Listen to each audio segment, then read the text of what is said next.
Last night I thought I heard a strange scratching sound coming from my late wife Vivian's room. This morning I realized the hidden security camera inside her room had mysteriously stopped recording, so I took it into town to get it checked. The young technician at the repair shop stared at the monitor, pale and completely shaken. "Sir, you need to leave that house immediately," he whispered. I leaned closer to the screen, and what I saw made my blood run absolutely cold. My name is Desmond Crawford. I am 72 years old and a retired senior auditor for the Internal Revenue Service. I spent 40 years of my life tracking down financial criminals, corporate fraudsters, and tax evaders. I built a career on seeing the lies people try to hide in the fine print. But I never expected the ultimate fraud to be living right under my own roof. Before I continue this story, let me know where you are watching from in the comments below. Hit like and subscribe if you have ever discovered a chilling truth about someone you thought you could trust. The air inside the small electronics repair shop smelled of burnt solder and ozone. The young technician sitting beside me was trembling, his hands hovering over the keyboard. He had just managed to recover the corrupted video files from the SD card I brought in. The timestamp on the bottom corner of the screen read 2:14 in the morning. I had been sleeping just down the hall while this nightmare was unfolding. I had installed that small hidden camera simply to keep an eye on Vivian's belongings after she passed away 6 months ago. She loved that room, and it was full of her antique collections. I was expecting to see a raccoon or maybe a neighborhood burglar who had forced open a window. Instead, the high-definition night vision showed a very familiar face.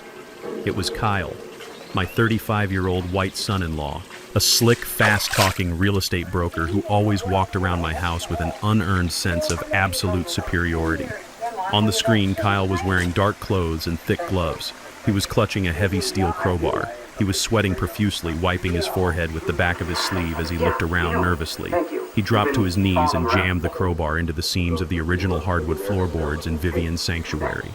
I watched in silent horror as he violently pried the beautiful oak planks apart, splintering the wood and destroying the room my wife had cherished. But the vandalism was not the thing that made my heart stop. Kyle pulled his smartphone out of his pocket and dialed a number. He placed the phone on the dusty floorboards and tapped the speakerphone button so he could keep working. The hidden camera's microphone was sensitive enough to pick up the conversation perfectly. "I cannot find the old lady's ledger anywhere," Kyle hissed, his voice echoing loudly in the quiet repair shop. "I have torn up half the floor and there is nothing here but dust. She must have hidden it somewhere else." A female voice answered through the speaker. My chest tightened so hard I could barely breathe. It was my own daughter, my biological child, Tasha. "Well, you need to keep looking, Kyle," she snapped back, her tone completely devoid of any emotion or guilt. "If we do not find her financial records, we cannot access the secondary accounts." "I am telling you it is not here," Kyle argued, tossing the crowbar aside in frustration. "And we have a bigger problem. Desmond seemed suspicious this morning when I came downstairs. He was asking why the floor in the hallway was creaking at night. He is getting nosy, Tasha. We are running out of time. The deadline is in 7 days and we need this house sold. We need to switch to Plan B right now. Plan B." The words hung in the air, heavy and terrifying. "I will do it tonight," Kyle continued, his voice dropping to a cold mechanical whisper. "I am going to cut the gas line under the kitchen stove. Just a small, clean incision. It will be enough to fill the entire first floor with gas by midnight. I will leave his bedroom window cracked open so he does not smell it while he sleeps. When the old man wakes up to use the bathroom and flips a light switch, the spark will ignite the whole place. If the old man burns to death in a tragic accident, the house goes straight to you. We take the whole property free and clear, collect the insurance money, and no questions will ever be asked." The video feed cut to black. He had noticed the hidden camera on the shelf and smashed it.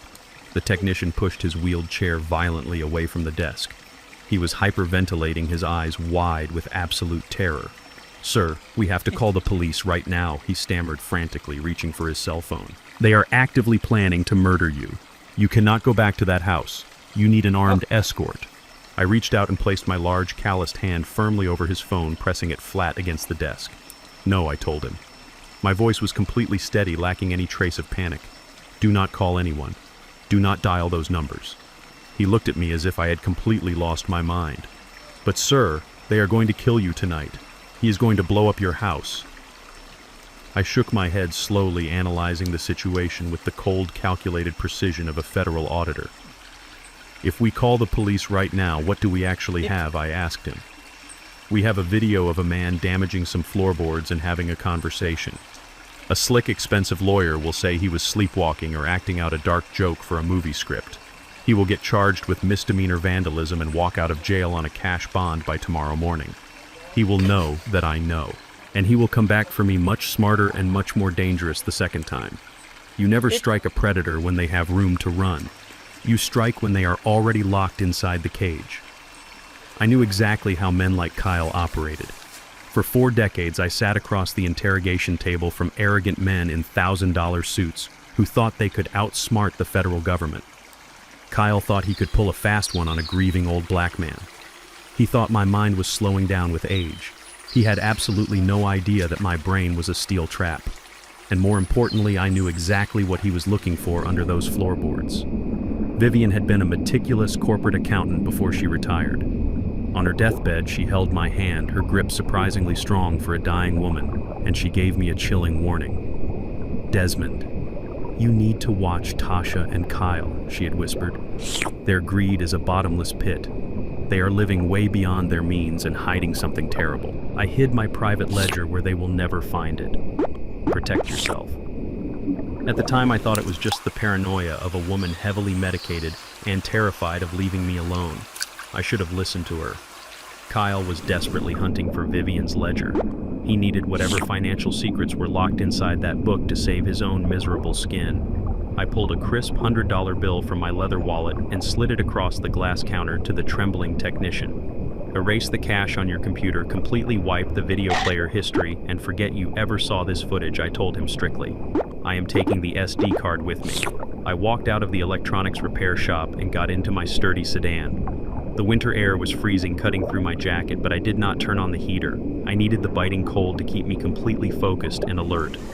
I drove slowly through the quiet, tree-lined streets of my suburban neighborhood. I was not driving home as a victim walking blindly into a death trap. I was driving home as a seasoned federal auditor stepping into an active crime scene. Kyle wanted to play with fire tonight. He wanted to cut my gas line and watch my entire life go up in smoke. He thought he was a criminal mastermind pulling off the perfect murder, but he was about to learn a very painful lesson. When you try to burn down a senior IRS auditor's house, you are the one who ends up turning to ashes. I pulled into my driveway, shifted the car into park, and took one long, deep breath. I smoothed the wrinkles from my coat, painted a warm, oblivious smile onto my face, and prepared to walk through the front door to face the 2 people who were actively plotting my brutal murder. The smell of roasted chicken and garlic filled the dining room, but the air was so thick with tension I could barely swallow. Tasha and Kyle had moved into my house 2 weeks after Vivian died, claiming they wanted to take care of their grieving father. Tonight they were playing the roles of the devoted daughter and the caring son-in-law with sickening perfection.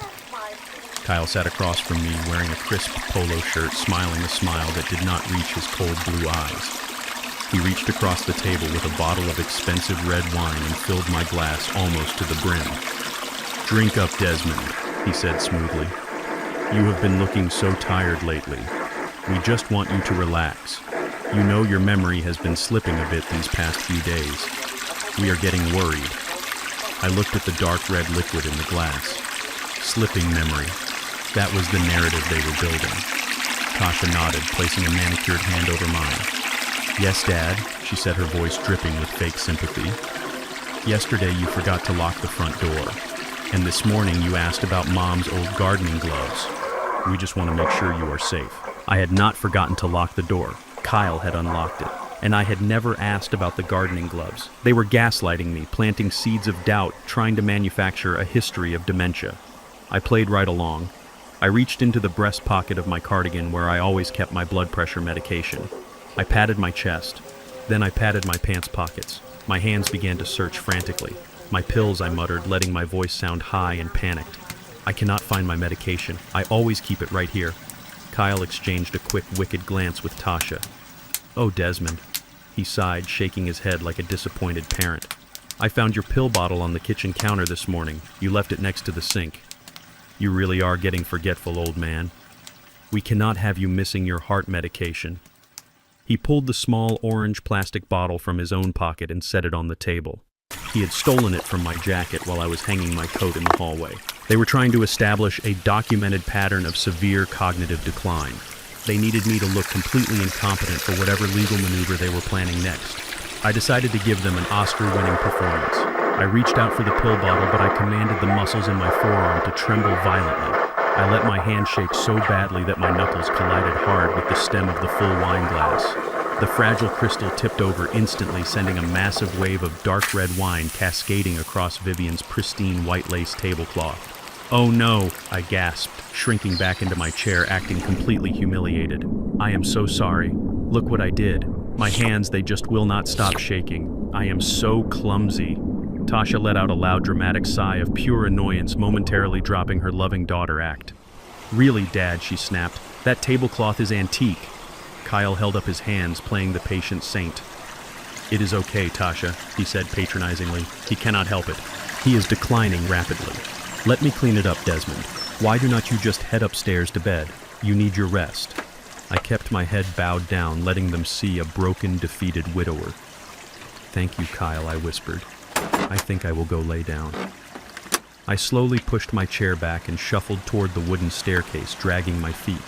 But as I turned my back to them, the trembling stopped completely. My jaw clenched so tight my teeth ached. I marched up the stairs, leaving the two predators downstairs to celebrate their minor victory. I went into my bedroom, but I did not put on my pajamas. I kept my thick wool socks on. I put on my heavy winter sweater and a dark beanie. I sat on the edge of my mattress in the pitch-black room, completely silent, waiting for the devil to make his move. The digital clock on my nightstand slowly changed from midnight to 1 in the morning, then to 2. At exactly 2:15, the silence of the house was broken by the faint sound of footsteps creeping down the hallway.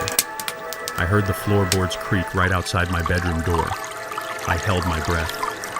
A shadow blocked the thin strip of light under my door. Someone was standing right outside. I heard a faint metallic click, followed by the sound of my bedroom window sliding open just a fraction of an inch from the outside. Then the footsteps retreated quietly down the stairs, heading toward the kitchen. 10 minutes later, the smell hit me. It started as a faint trace of sulfur creeping under the crack of my bedroom door, but within seconds the odor grew suffocatingly strong. Mercaptan, the unmistakable smell of raw natural gas. Kyle had actually done it. He had gone down to the kitchen and severed the main gas line behind the stove. I understood the mechanics of his murderous trap immediately. The heavy gas was slowly rising, filling the first floor and creeping up the stairs. But he had cracked my bedroom window open, letting a freezing draft of winter air circulate around my bed. He did not want me to suffocate quietly in my sleep. He needed me to wake up. He wanted the cold draft or the smell to rouse me from my bed. He knew that an old man waking up confused in the dark would instinctively reach for the bedside lamp or the hallway light switch. And the very second my trembling finger flipped that electrical switch, the tiny spark inside the plastic housing would ignite the gas-filled house. The entire property would detonate into a massive fireball. I would be incinerated instantly, and all the evidence of his sabotage would be completely destroyed in the explosion. Tasha and Kyle were likely waiting safely in their car parked blocks away, ready to act like grieving survivors who had tragically lost their father in a terrible accident. My chest burned with a rage so hot it rivaled the fire they were trying to start. I did not reach for the lamp. I did not flip a single switch. I pulled my smartphone from my pocket and turned the screen brightness down to the absolute lowest setting, just enough to see the floor without generating an electrical arc.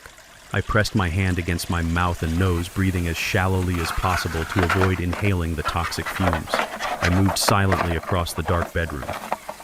I did not go toward the hallway door. Instead, I walked directly to the window Kyle had so graciously cracked open for me. The Michigan winter wind was howling outside, sending razor-sharp snowflakes against the glass. I pushed the window all the way up. The freezing air hit my face, but it was pure oxygen. I climbed over the wooden sill, dropping down onto the snow-covered flower bed in my backyard. I landed softly, my knees bending to absorb the impact. I stood up in the biting cold, wrapping my dark sweater tightly around my chest. I looked back at the house I had built, the home where I had loved my wife and raised my daughter. It was now a ticking bomb filled with explosive gas. Any normal man would have dialed 911 immediately. Any normal man would have called the fire department and had the police arrest Kyle for attempted murder. But I was not a normal man. I was a senior auditor for the federal government. I knew that if the fire truck showed up now, Kyle would smell the sirens from a mile away. He would claim it was a faulty gas line, a tragic leak. He would play the victim. He would slip right through the cracks of the justice system. I refused to let him run. I wanted to see him drown in his own panic. I wanted him to wake up tomorrow expecting to find ashes and instead find a living, breathing nightmare. I slipped my phone back into my pocket and turned my back on the gas-filled house. I walked silently through the deep snow, disappearing into the dark, frozen night, leaving my murderers to wait for an explosion that was never going to happen. I spent the darkest hours of the early morning sitting in a brightly lit 24-hour diner 3 miles from my neighborhood. I drank black coffee and watched the snow fall against the glass, entirely focused and perfectly calm. I knew exactly what was happening back at my property. When the house did not detonate by 4 in the morning, Kyle would have panicked. He would have been forced to creep back inside, shut off the gas valve, and throw open all the windows to clear the explosive fumes before the sun came up and the neighbors woke up. He had tried to be a killer and failed. Now he was just a terrified amateur trying to cover his tracks. At exactly 5 in the morning, I walked back up my driveway. The freezing winter wind was brutal, but I did not feel it. I held a cardboard carrier with 2 fresh cups of hot coffee from the diner. I unlocked the front door and pushed it open. The inside of the house was absolutely freezing. The lingering faint odor of natural gas and winter air was still trapped in the hallway. I kicked the snow off my boots and whistled a low, cheerful tune as I walked toward the kitchen. I heard a sudden frantic shuffling from the top of the stairs. Kyle and my daughter Tasha came practically tumbling down the steps. They were fully dressed in the dark clothes they had worn the night before. They had dark, heavy circles under their eyes. They had stayed awake all night, parked down the street, waiting to watch my home turn into a massive fireball. Instead, they were looking right at me alive, completely unharmed and smiling like a foolish old man. All the blood instantly drained from Kyle's face. He looked like he was staring at a walking corpse. He gripped the wooden banister so hard his knuckles turned completely white. Tasha stopped breathing, her mouth slightly open, her eyes wide with absolute primal terror. They could not comprehend what they were seeing. "Good morning, kids," I said, my voice bright and perfectly steady. I held up the cardboard carrier. I woke up at 3 in the morning and just could not get back to sleep. You know how these old bones get. I took a nice long walk down to the diner and brought you back some hazelnut roast. Why is it so freezing in here? Did one of you leave a window open? Kyle opened his mouth to speak, but he was completely paralyzed by panic. He could not form a single coherent word. He looked at my unbothered face, then looked toward the kitchen where he had severed the gas line just a few hours ago. His mind was short-circuited. He thought I was oblivious. He thought I had simply gone for a walk and miraculously avoided his death trap by pure dumb luck. Tasha was the first to recover her voice, trembling uncontrollably. "You went for a walk, Dad, in the freezing cold. We did not even hear you leave. I just slipped right out the side door," I said, chuckling as I handed Kyle a hot cup of coffee. He took it with hands that were shaking so violently hot liquid spilled over the plastic lid and burned his fingers. He flinched but did not say a word. "Drink up, Kyle," I said smoothly. "You look like you have seen a ghost." I shuffled past them into the kitchen, pretending to be looking for a newspaper. Kyle instantly grabbed Tasha by the arm and dragged her into the downstairs laundry room, pulling the door shut behind them. I could hear their frantic, panicked whispers echoing through the thin walls.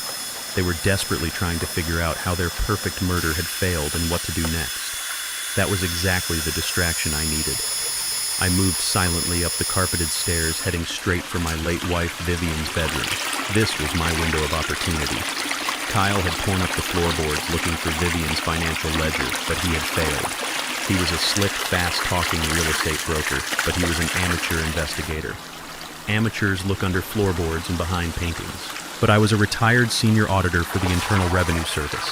I spent 40 years tearing apart the meticulously hidden assets of corporate millionaires.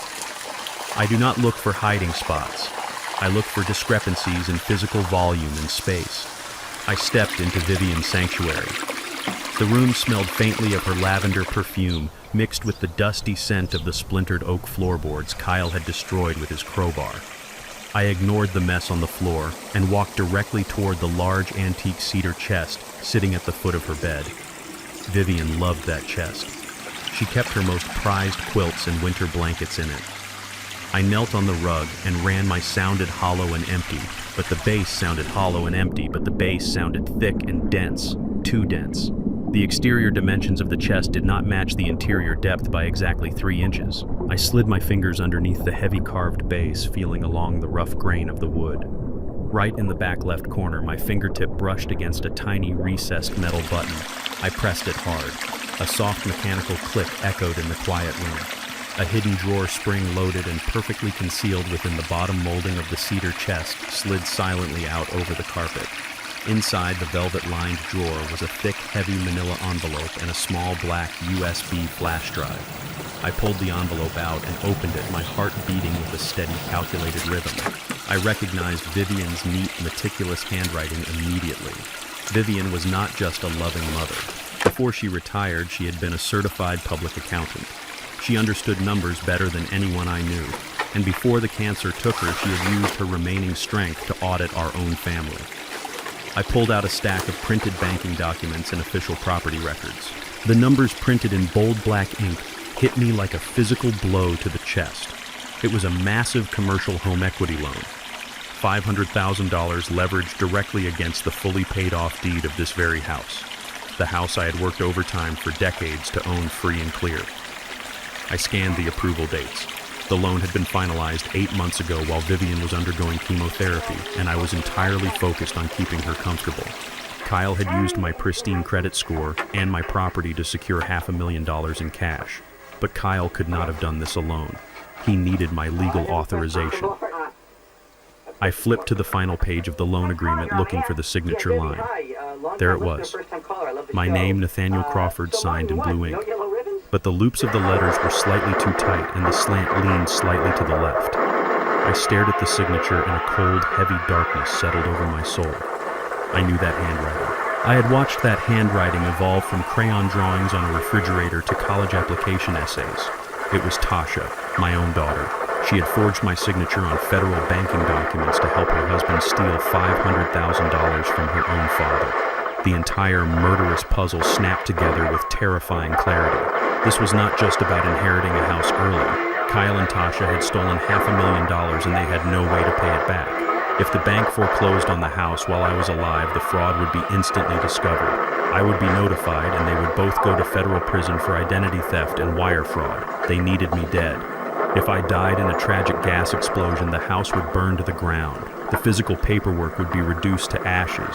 The bank would simply collect the massive fire insurance payout to cover the remaining debt, and Tasha, as my sole heir, would walk away totally clean. No one investigates a grieving daughter. No one questions an old man accidentally leaving the stove on. They were going to burn me alive to erase their financial crimes. I carefully folded the documents and slipped them back into the envelope. I placed the envelope and the black USB drive securely into the inside pocket of my heavy winter coat, pressing them against my chest. I pushed the secret drawer back into the cedar chest until it clicked perfectly into place, completely hiding any trace of my discovery. Just as I stood up, I heard the heavy, frantic thud of Kyle's boots charging up the wooden staircase. He was coming to check the room. He was coming to see if I had noticed the torn-up floorboards. I turned around, my face completely devoid of the crushing heartbreak and the violent rage boiling inside my chest. I let my shoulders slump. I painted the confused, naive smile back onto my face. The war had officially begun, and they had absolutely no idea that the old man they were trying to kill was about to legally and financially annihilate them. The elevator doors slid open on the 45th floor of the most intimidating glass skyscraper in downtown Chicago.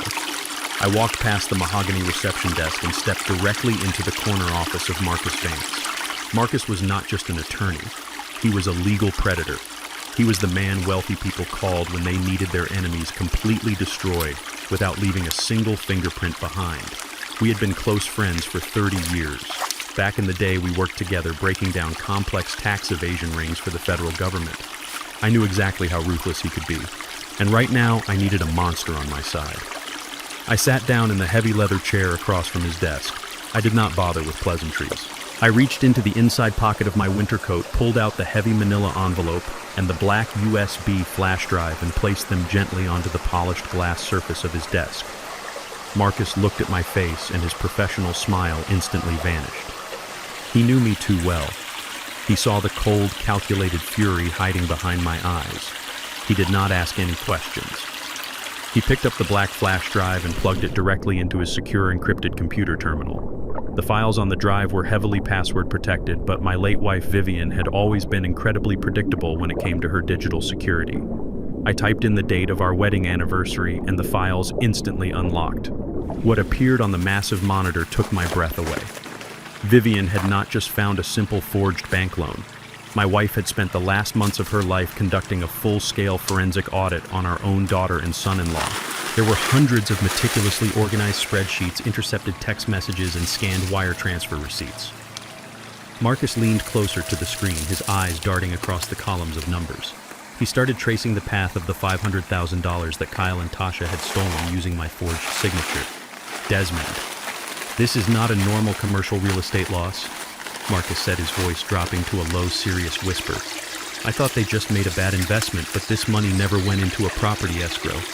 Look at these routing numbers. I moved behind the desk and stared at the screen.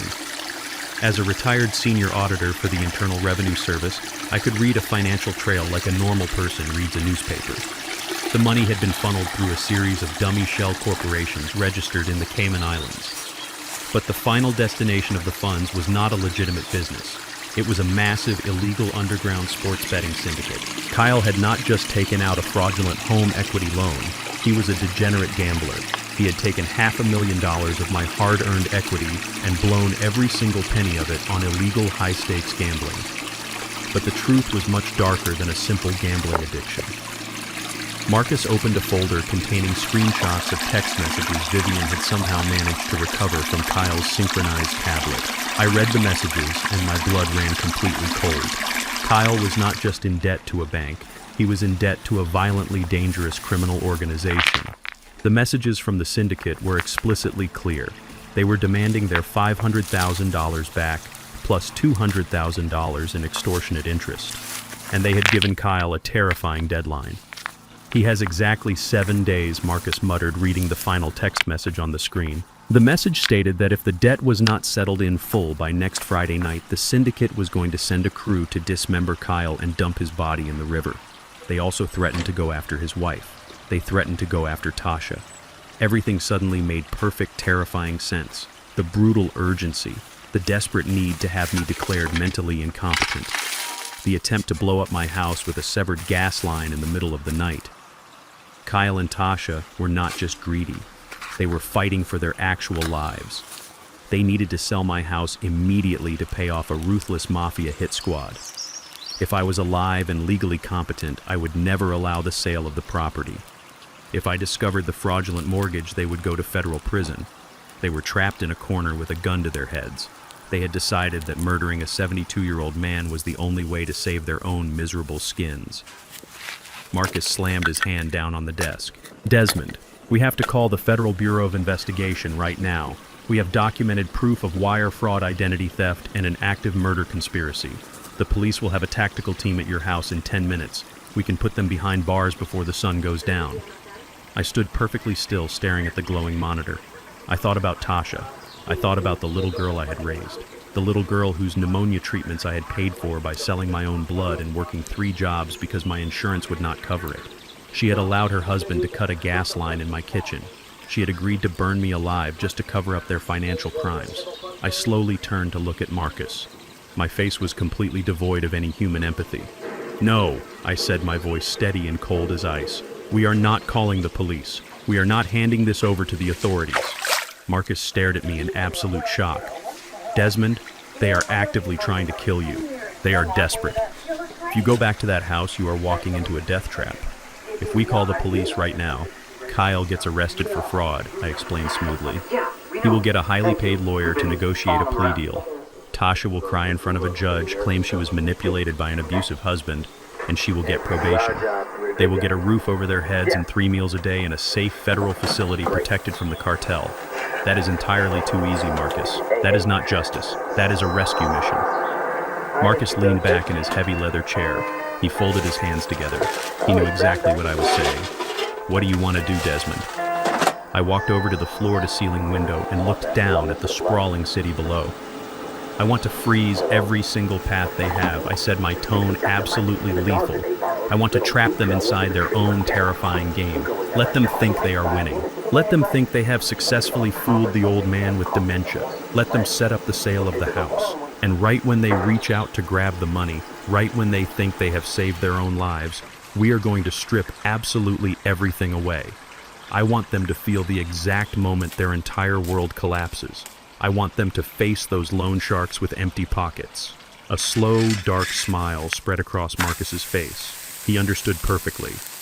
You want to legally and financially annihilate them. I want them to beg for mercy they are never going to get, I replied. Marcus cracked his knuckles and turned back to his computer keyboard. His fingers began flying across the keys with deadly precision. All right, Desmond, he said, his voice vibrating with adrenaline. Let us build the ultimate mousetrap. First, we are going to move the legal title of your home into an anonymous, irrevocable blind trust. By the time Kyle tries to execute the sale, he will have absolutely no legal authority over the property. The house will technically belong to a ghost corporation that does not even exist on public records. Do it, I commanded without hesitation. Next, Marcus continued rapidly typing. We are going to contact my associates in the federal banking sector. We will quietly flag Kyle's personal accounts for suspicious money laundering activity based on these offshore routing numbers Vivian discovered. The banks will automatically freeze his assets without notifying him until he tries to make a transaction. He will not be able to withdraw a single penny to run away.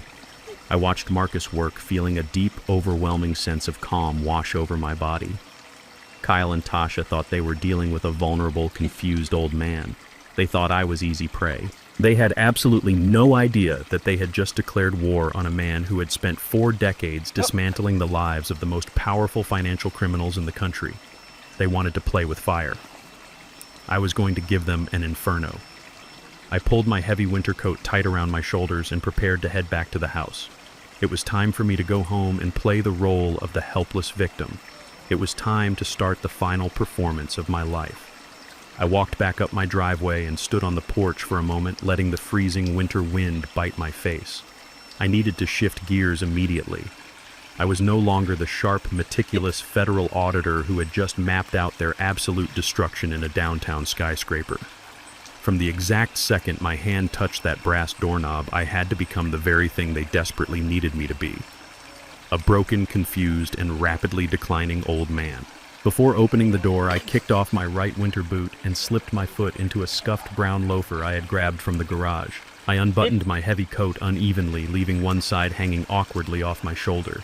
I let my spine hunch forward, simulating the heavy, defeated posture of a man losing his absolute grip on reality. I pushed the front door open. Tasha and Kyle were standing in the kitchen. They were speaking in frantic, hushed tones, probably panicking over their failed attempt to blow up the house the night before. When they heard the heavy front door shut, they both spun around. Their eyes darted to me wide and completely paranoid. I shuffled into the kitchen, dragging my mismatched shoe against the hardwood floor. I did not look at Kyle. I stared blankly at my daughter, letting my jaw hang slightly slack. Sarah, I mumbled, making my voice sound incredibly thin and bewildered. Sarah, why did you move the coffee pot? I cannot find the filters. Tasha froze. The color completely drained from her face. Sarah was my older sister. She had passed away from breast cancer more than 12 years ago. Tasha exchanged a quick, wide-eyed look with her husband. Dad, Tasha said, her voice thick with fake caution. It is me. It is Tasha. Aunt Sarah has been gone for a long time. I blinked rapidly, stepping backward and shaking my head as if trying to clear a thick, heavy fog. Tasha, I stammered, rubbing my temples with trembling hands. Yes, of course. My head feels so cloudy today. I went for a walk, but I could not remember which street was ours. I had to ask the mailman to point me back here. I watched Kyle's posture instantly relax. The sheer relief washing over his face was absolutely disgusting. He had been terrified all morning that I had discovered his severed gas line. Now he genuinely believed that my brain was simply melting into mush, and that my survival last night was nothing more than the dumb luck of a senile fool. I need to check the safe, I mumbled, wandering aimlessly toward the hallway. I need to check my pension papers, but the numbers are all jumbled in my head. Kyle, can you help me remember the combination? I just cannot seem to hold on to the numbers anymore. The sheer, unadulterated greed that flashed across Kyle's face was blinding. He had been tearing up floorboards with a crowbar looking for Vivian's financial records, and here I was, practically handing him the keys to the kingdom. "Of course," Desmond Kyle said, stepping forward with an eager, sickeningly sweet smile. "I can help you with whatever you need. Why do not you just go sit in your recliner and rest? I will handle all the paperwork for you." I nodded meekly, shuffling into the living room and collapsing into my armchair. I closed my eyes, pretending to doze off, but my hearing was sharp and entirely focused. I listened as Tasha pulled Kyle into the adjacent dining room. Their voices were low, but my house had thin walls and I could hear every single venomous word. "He is completely gone, Kyle," Tasha whispered, her voice laced with a cold, ruthless calculation that broke whatever tiny fragment of a father's heart I had left. "He does not even know what shoes he is wearing. He thinks I am his dead sister. We do not need to risk anything dangerous like the gas line." "This is perfect." "You are right," Kyle hissed back. "The gas was a stupid risk anyway. If he is this far gone, we can do this entirely by the book. Call Dr. Arrington this afternoon." Tasha commanded, her tone devoid of any human empathy. "Tell him we need the emergency psychiatric evaluation done today. Once Arrington signs the declaration of legal incompetence, I will immediately file to become his sole legal guardian. We get the guardianship, we get total control of the estate, we sell the house, and we pay off your people before Friday. He will be locked in the dementia ward, and he will not even know his own name." I sat perfectly still in my recliner. My own biological daughter was actively orchestrating my permanent imprisonment. I did not shed a tear. I just visualized the concrete prison cell she was eagerly building for herself. At 3 o'clock in the afternoon, the doorbell rang. I had already prepared the battlefield. Before sitting back down in my recliner, I had taken my smartphone, activated the high-definition voice recorder, and slid it perfectly out of sight beneath the decorative hall table right next to the front door. Kyle ushered Dr. Arrington into the living room. Arrington was a sleazy-looking man in a cheap wrinkled suit carrying a scuffed leather briefcase. He did not look like a respected medical professional. He looked like a man who sold fake prescriptions out of the trunk of his car. He was exactly the kind of corrupt bottom feeder Kyle would hire. Arrington sat down on the sofa across from me, pulling out a clipboard. He looked at me with absolute disdain, not even bothering to establish a bedside manner. "Mr. Crawford," Arrington said, clicking his pen, "I am going to ask you a few simple questions to test your cognitive function. Can you tell me what year it is?" I stared at him, letting a look of pure confusion wash over my face. I gripped the armrests of my chair, pretending to struggle with the answer. "It is 1984, I said, my voice trembling. "Reagan is running for re-election. I need to make sure my voter registration is mailed." Arrington smirked, shooting a knowing glance at Kyle, who was standing in the doorway with his arms crossed. "I see," Arrington muttered, making a dramatic checkmark on his clipboard. "And can you tell me who the current president is, Mr. Crawford?" I became agitated, raising my voice and acting highly defensive, exactly how a dementia patient reacts when they feel cornered. "I just told you," I snapped, waving my hand dismissively. "Why are you asking me these foolish questions? Who are you?" "I want my wife. Vivian is in the kitchen baking. Tell her to come out here right now." Tasha, who was standing next to Kyle, actually smiled. She smiled at the thought of her father losing his mind and crying out for his dead wife. It was a level of cruelty I had never truly comprehended until that exact moment. Arrington did not ask any more questions. He had the performance he needed to justify his fraudulent paperwork. He pulled a thick legal document from his briefcase and laid it on the coffee table, pushing it toward me. "Mr. Crawford, I just need your signature right here acknowledging that we had this consultation." Arrington lied smoothly. I picked up the pen. I commanded my hand to shake so violently that the pen repeatedly slipped from my fingers. I finally managed to scratch a jagged, completely illegible line of ink across the bottom of the medical assessment. I had just officially signed my own declaration of severe mental incompetence. "Excellent," Arrington said, snatching the paper away and shoving it back into his briefcase. "That will be all for today." Kyle walked Arrington out into the hallway, pulling the front door slightly ajar. They thought they were completely alone. They thought the senile old man in the recliner was staring blankly at the wall. They had absolutely no idea that my hidden smartphone was recording every single syllable of their illicit transaction from under the hall table. "Here is the first installment," Kyle whispered, the sound of thick paper envelopes rustling clearly audible in the quiet hallway. $5,000 in cash, just like we agreed. Arrington chuckled, a low, greedy sound. The paperwork is ironclad, Kyle. I documented advanced stage 3 Alzheimer's disease accompanied by aggressive delusions. A judge will rubber stamp the guardianship transfer by tomorrow morning. Your father-in-law has zero legal rights as of right now. I will expect the remaining $5,000 transferred to my offshore account once the house is sold. You will have it by Friday. Kyle promised, his voice thick with arrogant relief. Just make sure the facility knows to keep him heavily sedated. I do not want him causing any trouble before the ink dries on the property sale. Consider him a ghost, Arrington replied. The front door clicked shut. Kyle walked back into the living room looking at Tasha with a massive, victorious grin. He gave her a thumbs up. They had done it. They had successfully bribed a medical professional and legally erased my existence. I sat in my chair looking down at my hands. I let my mouth hang open in a vacant stare, but behind my eyes my mind was moving at 1,000,000 miles an hour. Kyle had just handed a corrupt doctor $5,000 in stolen cash, committing felony medical fraud and bribery right inside my hallway. And I had the entire transaction recorded in high-definition audio. They thought they had just secured their massive payday. They thought they had outsmarted the system, but they were merely dancing on the strings I was pulling. The mousetrap was fully armed and the cheese was set. Now all I had to do was watch them step right into the crushing steel jaws of their own destruction. The morning light filtered through the living room windows, but the atmosphere inside the house was as cold and dark as a grave. I sat in my usual armchair, staring blankly at the television screen with the volume completely muted. I was playing my part perfectly, letting my shoulders slump and keeping my eyes vacant. The front door swung open without a single knock. Kyle strutted into the foyer, leading a man who looked absolutely nothing like a real estate agent. I knew a broker when I saw one. This man did not carry a clipboard or a measuring tape. He was built like a cinder block, wearing a cheap gray suit that strained across his massive shoulders. His nose had been broken more than once, and a thick gold chain rested against his neck. He carried the cold, evaluating stare of a predator assessing a piece of meat. This was not a real estate agent. This was a collector. This was an enforcer from the underground betting syndicate, and Kyle was giving him a personal tour of their collateral.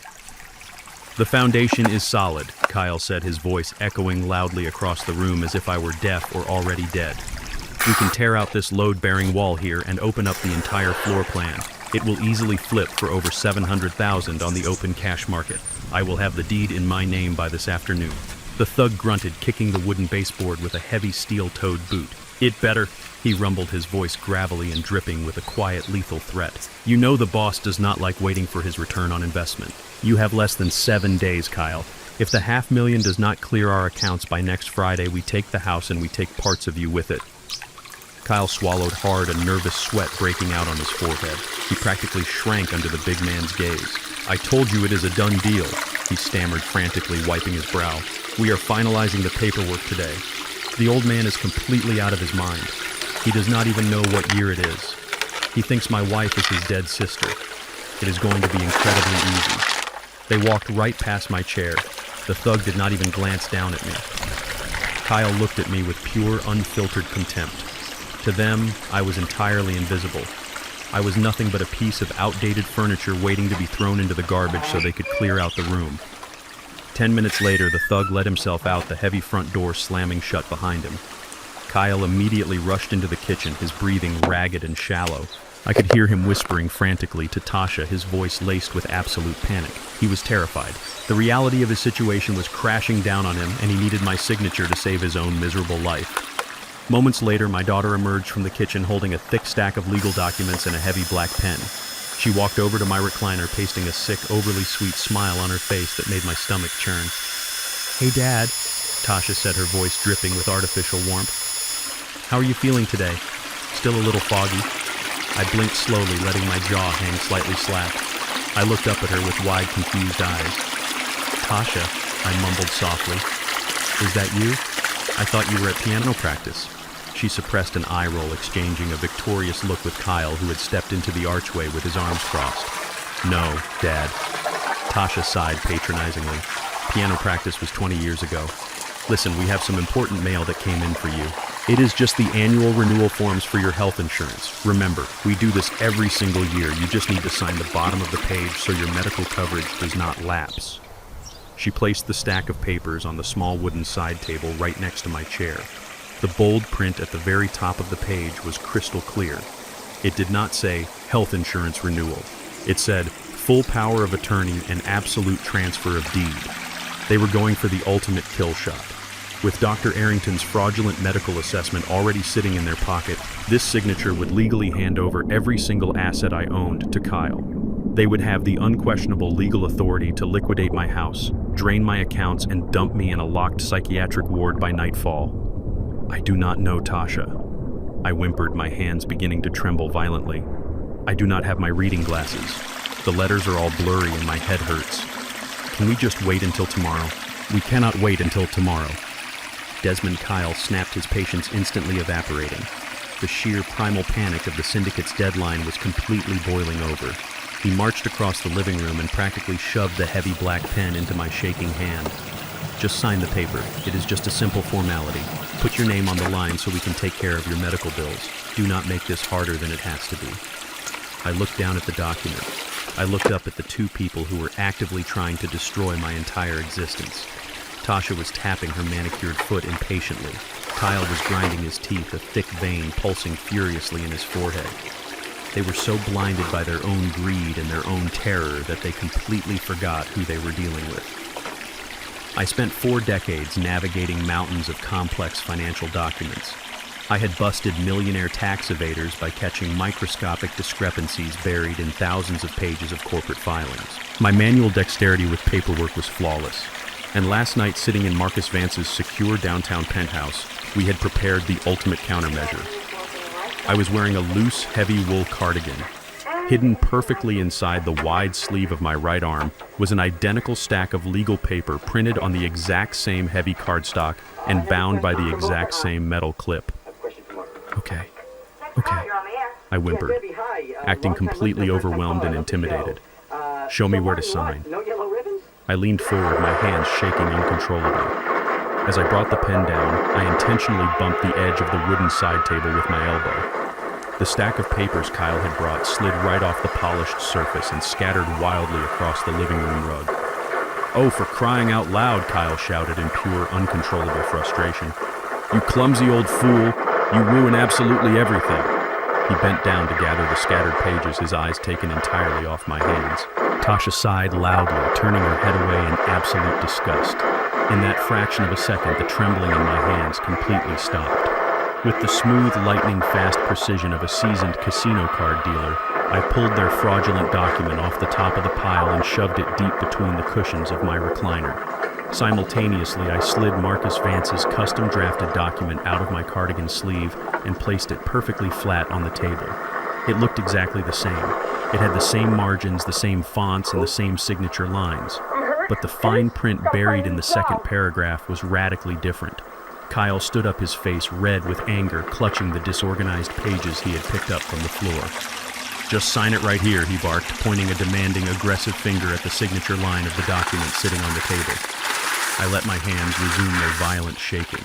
I leaned over and scribbled a jagged, messy signature across the line, making it look like the handwriting of a man whose brain was rapidly deteriorating. The instant the ink touched the paper, Kyle snatched the document out from under my hand. He was vibrating with greedy triumph. He did not bother to read a single word. He did not check the paragraphs. He was so incredibly arrogant that he believed he had just legally conquered an uneducated mechanic.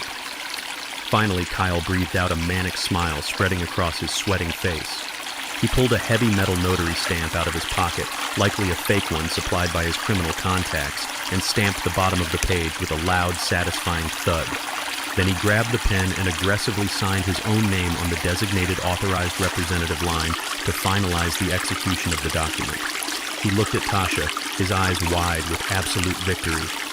"We got it," he whispered, holding the paper to his chest. "The house is ours. Call the facility right now. Tell them to send the medical transport van this afternoon." They walked into the kitchen to celebrate leaving me alone in my chair. I sat back and smiled a cold, silent smile. Kyle thought he had just signed a power of attorney. He had absolutely no idea that he had just officially legally signed an irrevocable admission of debt, confessing to the embezzlement of $500,000 and putting a permanent crushing lien on every single asset he would ever own. The seal of death was officially stamped, and he was the one who drove the nail into his own coffin. The basement of my home had become my personal command center. I sat in the complete darkness, illuminated only by the cold blue glow of my encrypted laptop screen. Marcus Vance had called me 10 minutes prior to confirm the feed was secure. I was watching a live broadcast from a luxury conference room inside one of the most prestigious downtown title companies. It was time to watch the rat step directly onto the glue trap.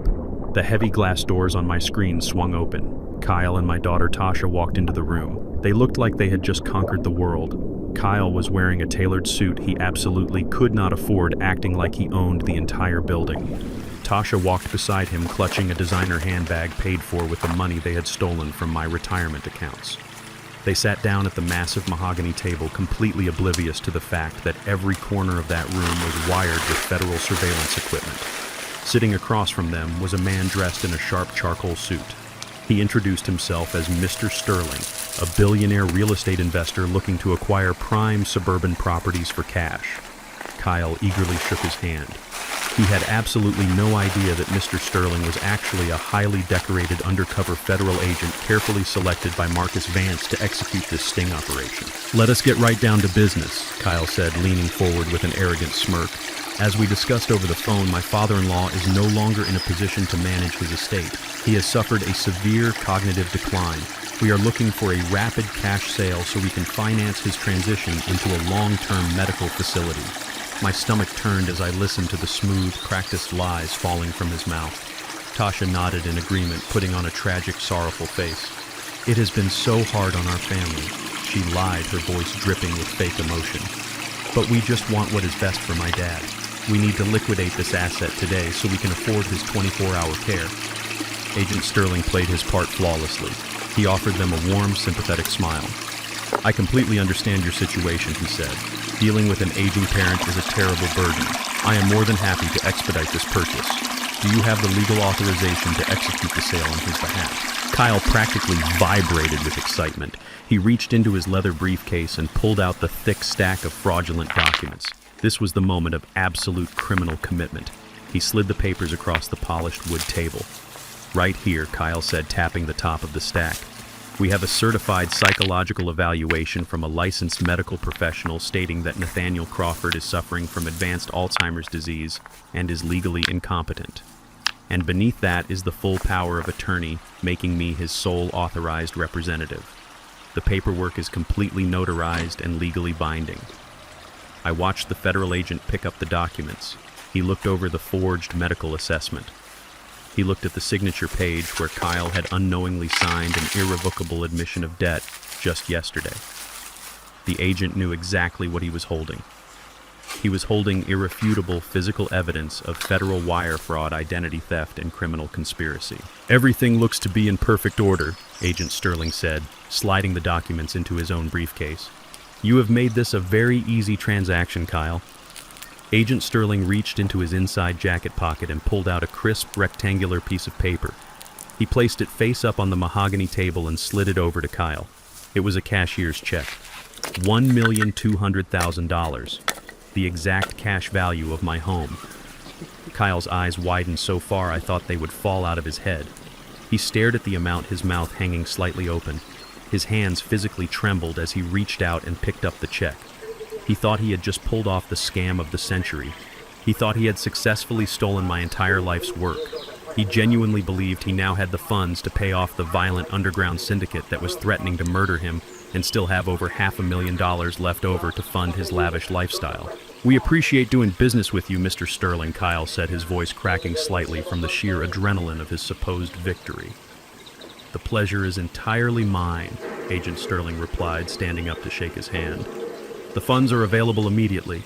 Enjoy your afternoon."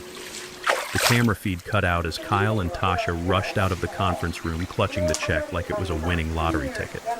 They had just sold a house that actually belonged to an anonymous blind trust. They had handed over fraudulent medical records to the federal government, and they had accepted a marked federal tracking check that would trigger a massive alarm the very second Kyle tried to deposit it. I closed my laptop and took a deep breath. It was time for the next phase of the performance. I walked up the basement stairs and shuffled into the living room.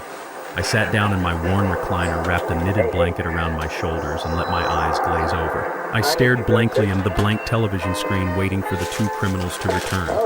20 minutes later, the front door burst open. Kyle and Tasha practically floated into the hallway. They were laughing, sharing a triumphant embrace. Kyle kissed Tasha on the cheek and held up the white envelope containing the check.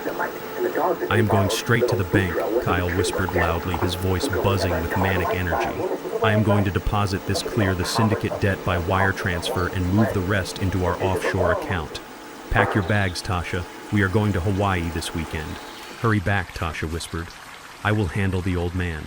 I am calling the facility right now." Kyle grabbed his car keys and hurried back out the front door, slamming it shut behind him. I remained perfectly still in my chair, controlling my breathing. Tasha walked into the living room. She glanced at me, sitting quietly in the corner. She looked at me with an expression of pure, unfiltered disgust. I was no longer her father. I was just a piece of garbage she was finally throwing away. She pulled her smartphone out of her designer purse and dialed a number. She did not even bother to leave the room. She thought my brain was so severely damaged that I could not understand a single word she was saying. "Yes, is this the intake coordinator at Sunset Manor?" Tasha said, her voice cold and commanding. "This is Tasha Crawford. We spoke yesterday about admitting my father. Yes, the payment has been secured. I need your medical transport van at my house by 3 o'clock this afternoon." Sunset Manor was the most notorious, underfunded, and abusive nursing home in the entire state. It was a place where they locked the doors, sedated the patients, and let them rot in the dark. "He is becoming incredibly unmanageable." Tasha continued, pacing back and forth across the living room rug. "I need your orderlies to be prepared for resistance. In fact, I want to authorize a special request." There was a brief pause as she listened to the person on the other end of the line.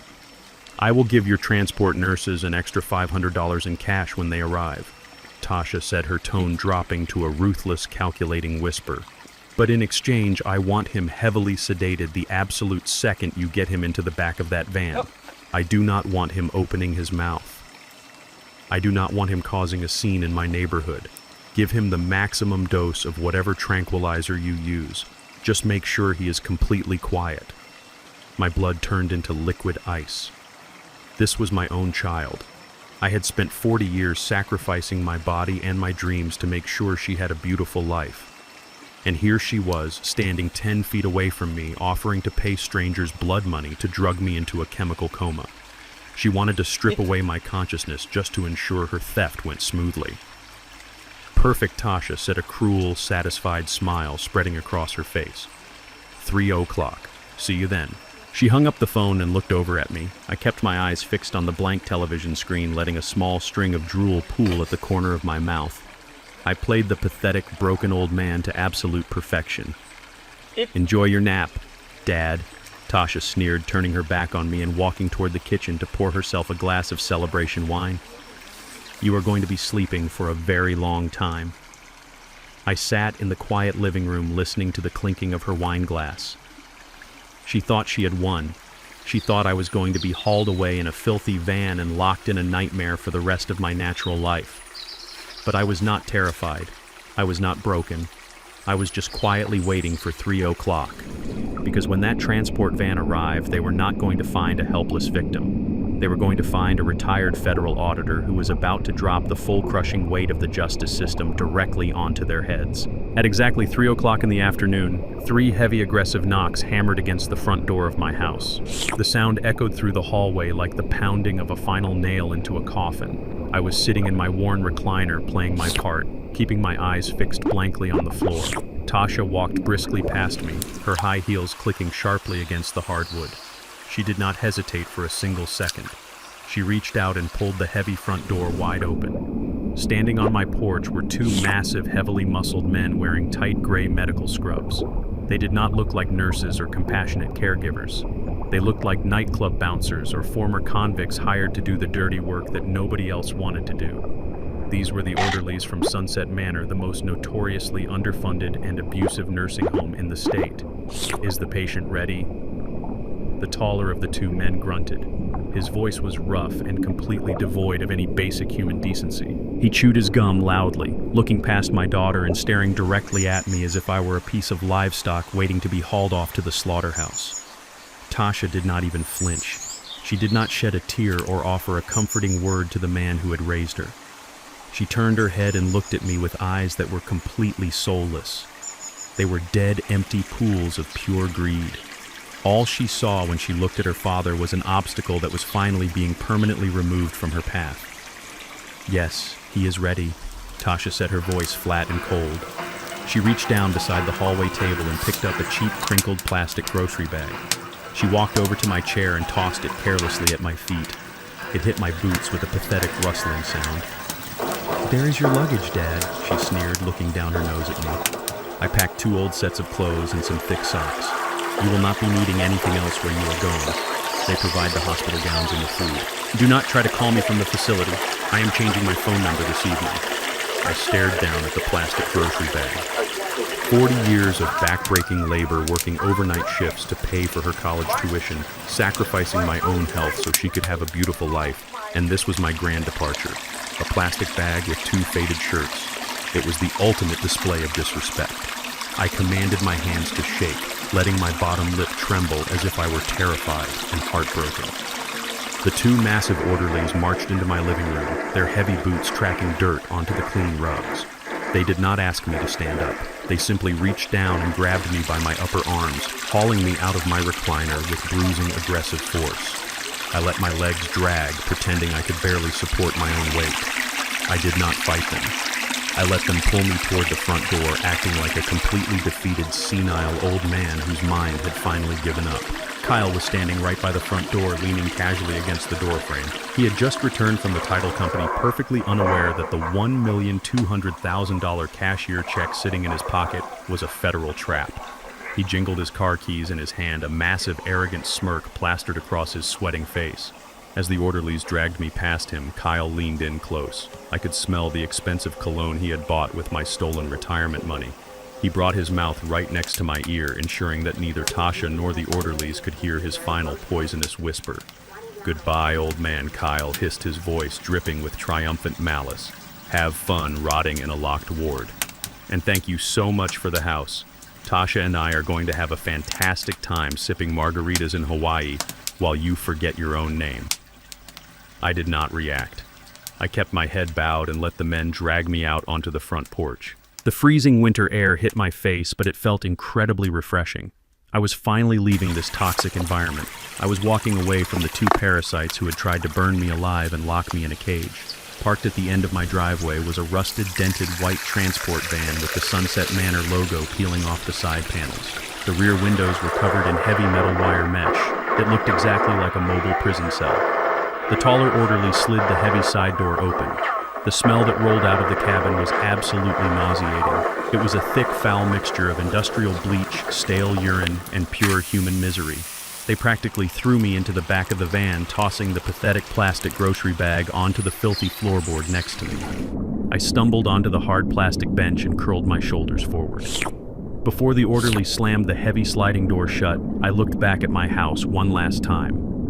Kyle had his arm wrapped tightly around Tasha's waist. They were standing on the porch, smiling and waving at the van like they were sending a child off to summer camp. They had completely convinced themselves that they had won the ultimate prize. The heavy metal door slammed shut with a deafening crash, plunging me into the dim, foul-smelling darkness of the transport vehicle. The automatic locks engaged with a loud electronic clack. The van jerked forward as the driver hit the gas pedal, accelerating aggressively away from my property. I sat alone in the back, listening to the engine rattle and the worn-out suspension groan over every bump in the road. I stopped shaking. I straightened my spine and rolled my shoulders back, releasing the tension I had been holding for the last 2 days. I looked around the disgusting interior of the medical van and let a cold, slow smile spread across my face. They thought they had sent me to hell. They had absolutely no idea that they were the ones who were about to burn. I counted the turns as the van rumbled down the suburban streets. 1 intersection, 2 intersections. At exactly the 3rd intersection, the entire world outside the rusted van exploded into highly coordinated tactical chaos. The screeching of heavy tires completely shattered the quiet afternoon air. The transport van slammed on its brakes so violently that I was thrown forward against the metal mesh barrier separating the cab from the back. The driver yelled out a string of panicked curses, gripping the steering wheel as the vehicle skidded to a violent halt. What the hell is going on? The orderly in the passenger seat shouted, his voice spiking with sudden terror. I pulled myself up and looked through the dirty front windshield. 3 massive jet-black armored luxury sport utility vehicles had swerved aggressively into the intersection, completely boxing in the Sunset transport van. One armored vehicle was parked diagonally across the front bumper, cutting off any chance of moving forward. The second and third vehicles had pulled up tight against our rear and side, blocking all avenues of escape. It was a flawless military-grade interception. The orderlies panicked. They started scrambling, reaching for the door locks, thinking they had just driven right into a violent cartel ambush. But these were not street thugs. The doors of the black vehicles swung open simultaneously. 6 men stepped out onto the freezing asphalt. They were wearing immaculate dark suits, tactical earpieces, and dark sunglasses. They moved with absolute terrifying precision. They were the elite private security team hired by my lawyer, Marcus Vance. Marcus himself stepped out of the lead vehicle. He was wearing a flawless charcoal gray suit and a long wool overcoat, looking like a predator surveying his captured prey. He walked directly toward the front of the transport van while his armed security team flanked the sides. 2 of the massive security guards ripped the front doors of the medical van open. They reached inside, grabbed the terrified orderlies by the collars of their cheap scrubs, and hauled them out into the freezing cold. The guards slammed the orderlies roughly against the hood of the van, pinning their arms behind their backs and neutralizing them in less than 5 seconds. Marcus walked calmly to the side of the van. He gripped the handle of the heavy sliding door and yanked it completely open. The bright winter sun flooded into the foul-smelling cabin. "Good afternoon, Desmond," Marcus said, a sharp, dangerous smile playing on his lips. "I hope the accommodations were not too terrible." I looked at the plastic grocery bag sitting on the filthy floorboard. I kicked it out of the van, letting it spill into the dirty snow on the side of the road. I stood up tall, no longer the hunched, defeated senior citizen. I stepped out of the rusted cage and planted my boots firmly on the fresh asphalt. One of the security guards immediately stepped forward, carrying a luxurious tailored cashmere overcoat. He held it out for me. I slipped my arms into the thick, expensive fabric, feeling the heavy warmth immediately shield me from the winter wind. Another guard stepped forward and handed me a premium hand-rolled cigar. He produced a silver torch lighter and sparked the end until the tobacco glowed a bright, fiery orange. I took a slow, deep drag of the cigar, letting the rich, heavy smoke fill my lungs. I blew a thick cloud into the freezing air, looking at the terrified orderlies pinned against the hood of the van and then at Marcus Vance. The charade was completely finished. The time for pretending was over. I had secured all the evidence I needed. My family had fully committed their federal crimes, and now the trap was locked tight around their ankles. "Take me to the penthouse, Marcus," I said, my voice deep, resonant, and completely devoid of mercy. "The game is over. Now it is time for the execution." I sat in the luxurious leather armchair of Marcus Vance's downtown penthouse, looking at the massive flat-screen television mounted on the wall. The screen was split into 4 high-definition feeds broadcasting live from the hidden cameras I had planted inside my own house. The winter sun had set, casting long, dark shadows across the city, but inside my old living room the lights were blazing. It was time for the grand finale. Tasha and Kyle were celebrating their hollow victory. They were standing in the center of the kitchen, popping the cork on a $200 bottle of imported champagne. The golden liquid bubbled over the rim of the green glass bottle, spilling onto the granite countertops I had paid for with my own sweat and blood. Tasha laughed, a loud, shrill sound that echoed through the hidden microphones. She poured the champagne into 2 crystal flutes, handing one to the man who had tried to blow up my house. "To Hawaii," Tasha declared, raising her glass high into the air. "To a fresh start and a massive bank account. And to dear old Dad enjoying his new rubber room." Kyle clinked his glass against hers, a massive, arrogant grin plastered across his face. To the perfect crime, he boasted, taking a long, greedy gulp of the champagne. He set his glass down and rubbed his hands together, practically vibrating with adrenaline. "All right," Kyle said, pulling his expensive smartphone from his pocket. "Let us get this ugly business out of the way first. I am going to wire the $500,000 to the syndicate right now. Once they see the funds clear their offshore account, they will call off the dogs. We will be completely free, Tasha. No more threats. No more looking over our shoulders." I leaned forward in my chair, swirling the rich amber bourbon in my crystal glass. Marcus Vance stood right beside me, crossing his arms over his tailored suit, a predatory smile resting on his face. We watched Kyle open his secure mobile banking application. He had deposited the federal tracking check at the bank branch just hours ago, genuinely believing he had walked away with $1,200,000 in clean, untraceable cash. Kyle tapped the screen, his fingers moving rapidly as he entered the routing numbers for the violent underground betting syndicate. He typed in the exact amount they owed, $500,000 plus $200,000 in extortionate interest. He looked at Tasha, offering her a reassuring wink. "Say goodbye to the debt," Kyle announced, pressing the final confirmation button on the screen to initiate the massive wire transfer. I watched his face incredibly closely. I wanted to memorize the exact millisecond his entire universe shattered into a million irreparable pieces. It took exactly 3 seconds. The smug, arrogant smile instantly vanished from Kyle's face, replaced by a look of sheer, unadulterated confusion. He blinked rapidly, staring down at the glowing screen of his phone. A bright red warning banner had flashed across the application. "What is this?" Kyle muttered, tapping the screen aggressively with his index finger. Tasha frowned, setting her champagne flute down on the kitchen island. "What is wrong?" she asked, her voice tightening with sudden anxiety. "It says transaction denied." Kyle whispered, his breathing growing shallow. "It says the funds are unavailable. That is impossible. I literally handed the bank manager a cashier check for over $1 million this afternoon. It was certified funds. It should clear instantly." He refreshed the application, his thumb swiping down on the screen over and over again. Then the real nightmare revealed itself. The main account dashboard loaded, showing his total available balance. The balance was zero. Not just the checking account, the savings account was zero. The joint investment accounts he shared with Tasha were zero. A massive, bold red notification sat at the very top of his banking profile.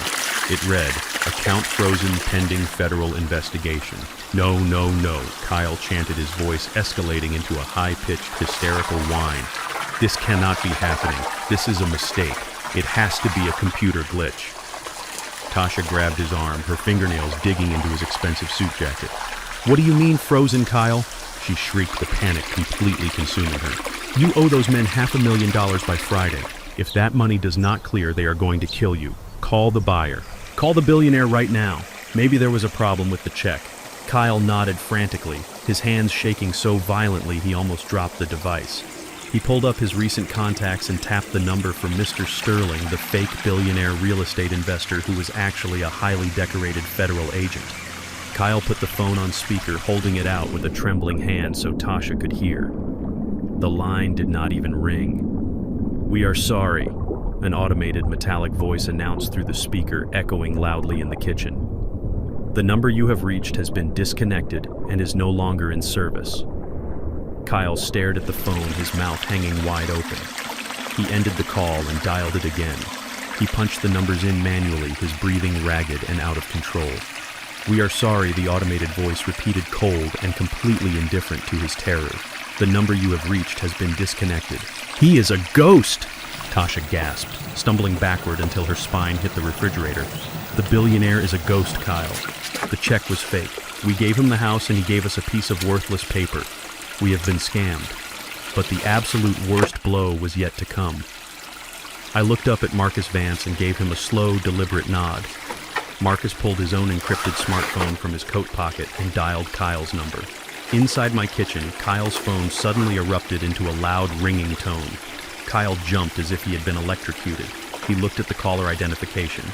It was an unknown number.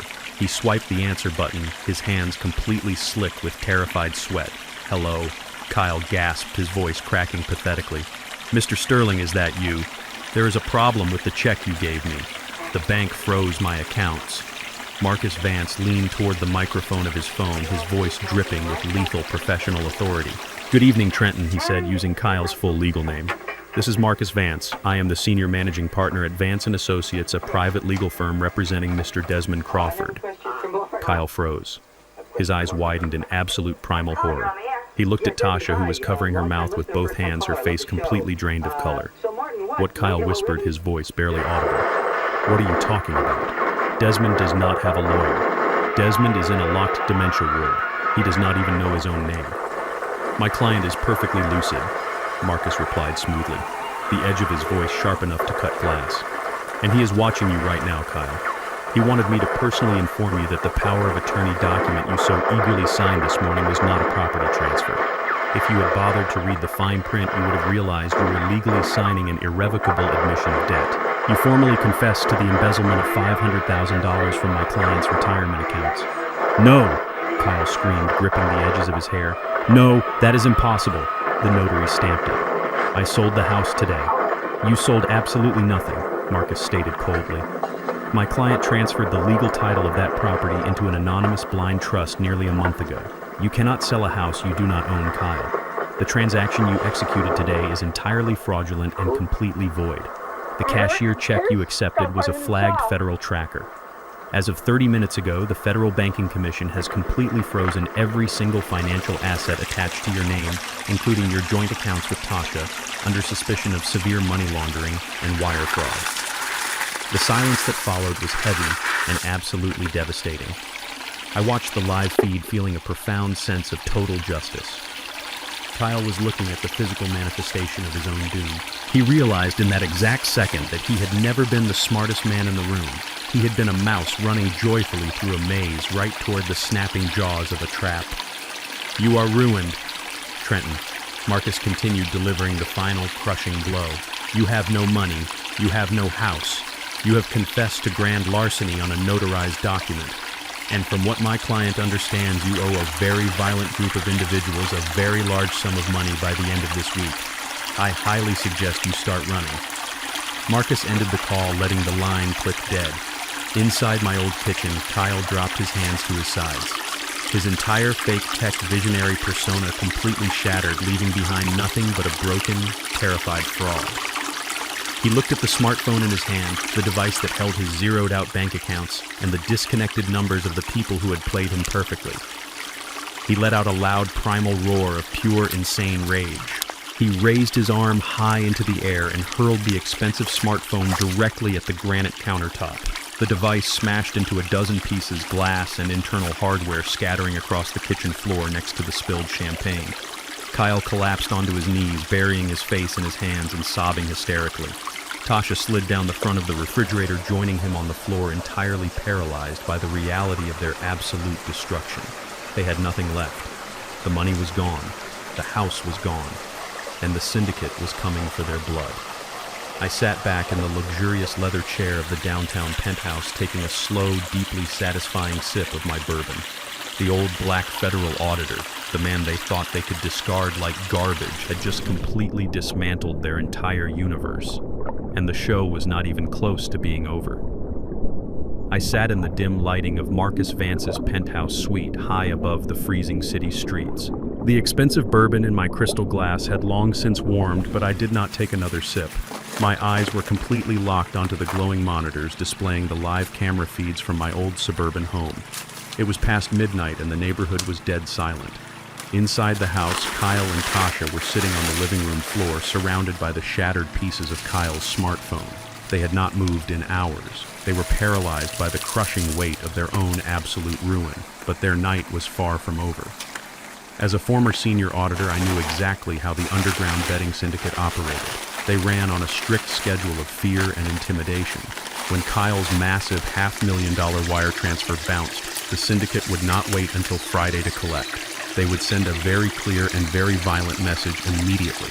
At exactly 1:15 in the morning, the quiet street was suddenly illuminated by the blinding high beams of 3 heavy-duty pickup trucks. The vehicles did not park neatly on the curb. They swerved violently onto my pristine front lawn, tearing up the winter grass and stopping inches from the front porch. The heavy doors of the truck swung open simultaneously. 5 massive men stepped out into the freezing night air. They did not wear ski masks or attempt to hide their identities. They were enforcers who operated far above the law, and they wanted their faces to be the last thing their victims saw. Each man was holding a solid aluminum baseball bat. Inside the house, Kyle heard the deep rumble of the truck engines. He scrambled to his feet, peering through the living room window. When he saw the men marching up the porch steps, he let out a sound that was less than human. It was the high-pitched squeal of a cornered, terrified rat. He backed away from the window, tripping over the wooden coffee table and falling hard onto his back. Tasha scrambled into the far corner of the room, wrapping her arms tightly around her knees. She was trembling so violently that the hidden camera microphone easily picked up the sound of her teeth chattering. They did not even have time to run toward the back door. The enforcers did not bother knocking. The lead thug swung his heavy aluminum bat with terrifying force directly into the center of my custom glass front door. The thick glass shattered into thousands of jagged pieces, raining down onto the hardwood floor of the foyer with a deafening crash. The 5 men stepped through the broken frame, their heavy boots crunching loudly over the shattered glass. The leader of the group was a broad man with a thick neck and a long white scar running down his cheek. He walked slowly into the living room, tapping the end of his metal bat rhythmically against the palm of his heavy leather glove. Kyle tried to crawl backward toward the kitchen, but 2 of the massive thugs lunged forward and grabbed him by the ankles. They dragged him violently across the floor, pulling him right into the center of the living room rug. Kyle kicked and screamed, pleading for his life, but they completely ignored his pathetic cries. One of the men planted a heavy steel-toed boot directly into Kyle's stomach, knocking the wind completely out of his lungs. Kyle curled into a tight ball, gasping desperately for air, his expensive tailored suit now covered in dirt and broken glass. "Where is my money, you arrogant little bastard?" The leader growled, his voice deep and raspy. "The boss got a notification that your wire transfer was declined. You tried to bounce a $500,000 payment. Do you have any idea how insulted we are, Kyle? We gave you an extension and you spit right in our faces." Kyle coughed violently, spitting blood onto the Persian rug. "Please," he begged, holding his trembling hands up to protect his face. "Please, just give me a few more days. The bank made a mistake. My accounts were frozen by the federal government. I have the money, I swear, I just need to get the hold lifted." The leader let out a cold, dark laugh. He raised his aluminum bat high in the air and brought it down hard against Kyle's left kneecap. The sickening crack of bone echoed clearly through the hidden microphones. Kyle let out an agonizing primal scream, clutching his shattered knee as thick tears and sweat poured down his pale face. "We do not care about your banking problems, Kyle," the leader said calmly, stepping closer to the writhing man. "We care about our $500,000 plus the $200,000 in interest. And since you do not have it, we are going to start taking collateral right now." Tasha could not take the terror any longer. She crawled out from the dark corner of the room, sobbing hysterically, her expensive silk pajamas heavily stained with her own tears. "Stop it," she screamed, reaching her hands out toward the ruthless men. "Please do not kill him. We do not have the money. We tried to sell this house today to pay you back, but we were scammed. The buyer was a fake billionaire. My father set us up. My father is an auditor for the government, and he took absolutely everything from us. We are completely broke. We have nothing left." The leader looked down at Tasha with absolute disgust. He did not care about her elaborate story or her desperate pointing fingers. Men like him only understood debts and brutal consequences. "Well, lady," the leader muttered, "if he has nothing left to give us, then he has absolutely no use for his hands. Grab his right arm, boys. It is time to send a permanent message to anyone else who thinks they can scam the syndicate." 2 of the massive thugs reached down and grabbed Kyle's right arm, pinning it flat against the hardwood floor. Kyle thrashed and wailed, begging Tasha to help him, begging God to save him, but there was no escape. The leader raised his aluminum bat high above his head, aiming directly for Kyle's exposed fingers. I sat in the penthouse suite taking a slow sip of my premium bourbon. Marcus Vance looked down at his expensive wristwatch. Right on time, Marcus whispered, a sharp smile forming on his face. I had not just frozen Kyle's accounts today. Hours ago, I had Marcus anonymously forward the entire digital portfolio of Kyle's illegal gambling debts, wire fraud, and the syndicate's threatening text messages directly to the Organized Crime Division of the Federal Bureau of Investigation. I had given the federal agents the exact time and location where the violent syndicate would likely strike. I did not do it to save Kyle's miserable life. I did it because I wanted all the rats caught in the exact same trap on the exact same night.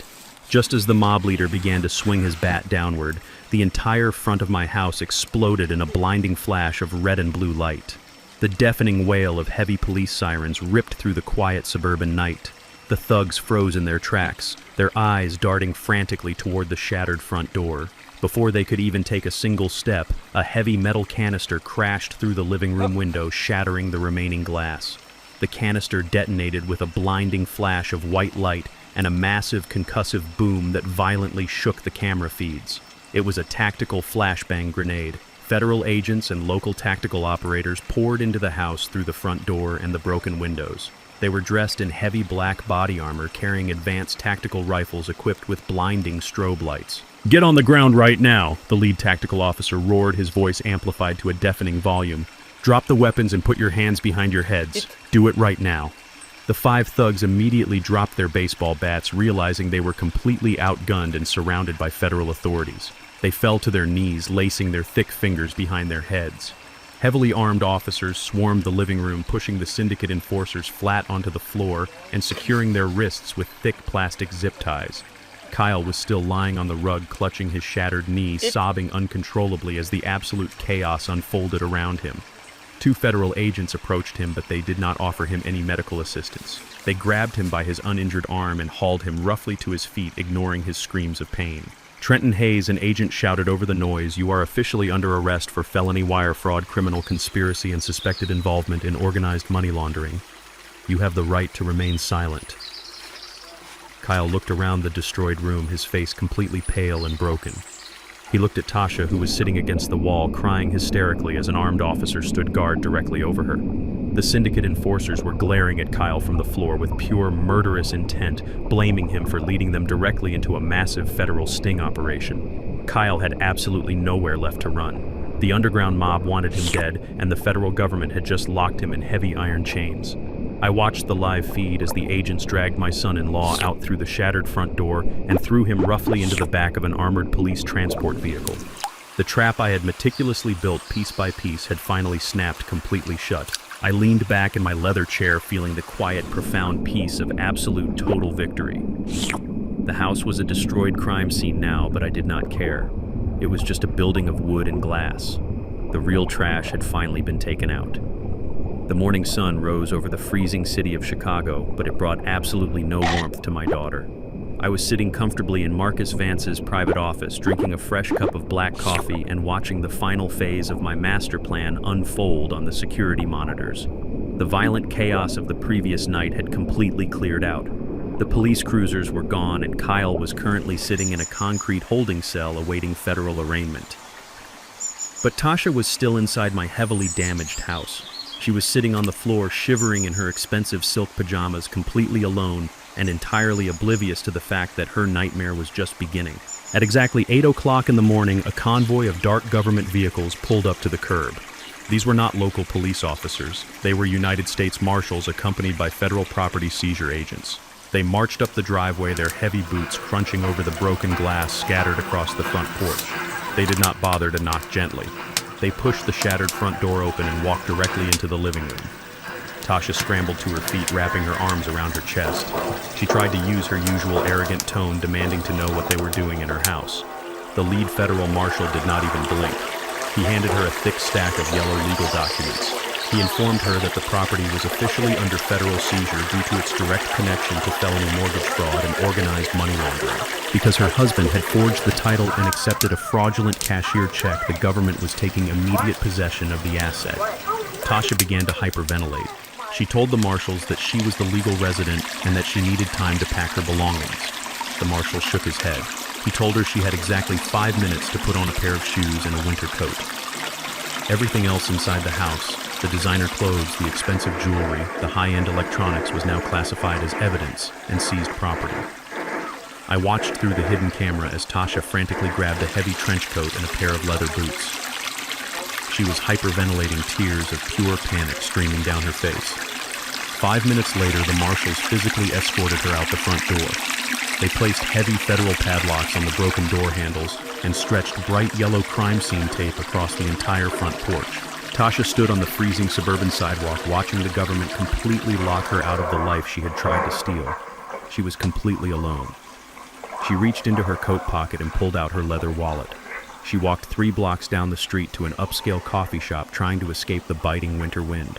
She stepped up to the counter and ordered a hot latte, pulling out her shiny platinum credit card. She swiped the card through the machine. The screen instantly flashed a bright red declined message. She nervously apologized and pulled out a different card. Declined. She tried a third card. Declined. Tasha stood at the counter, her face burning with absolute humiliation as the barista and the customers behind her began to stare.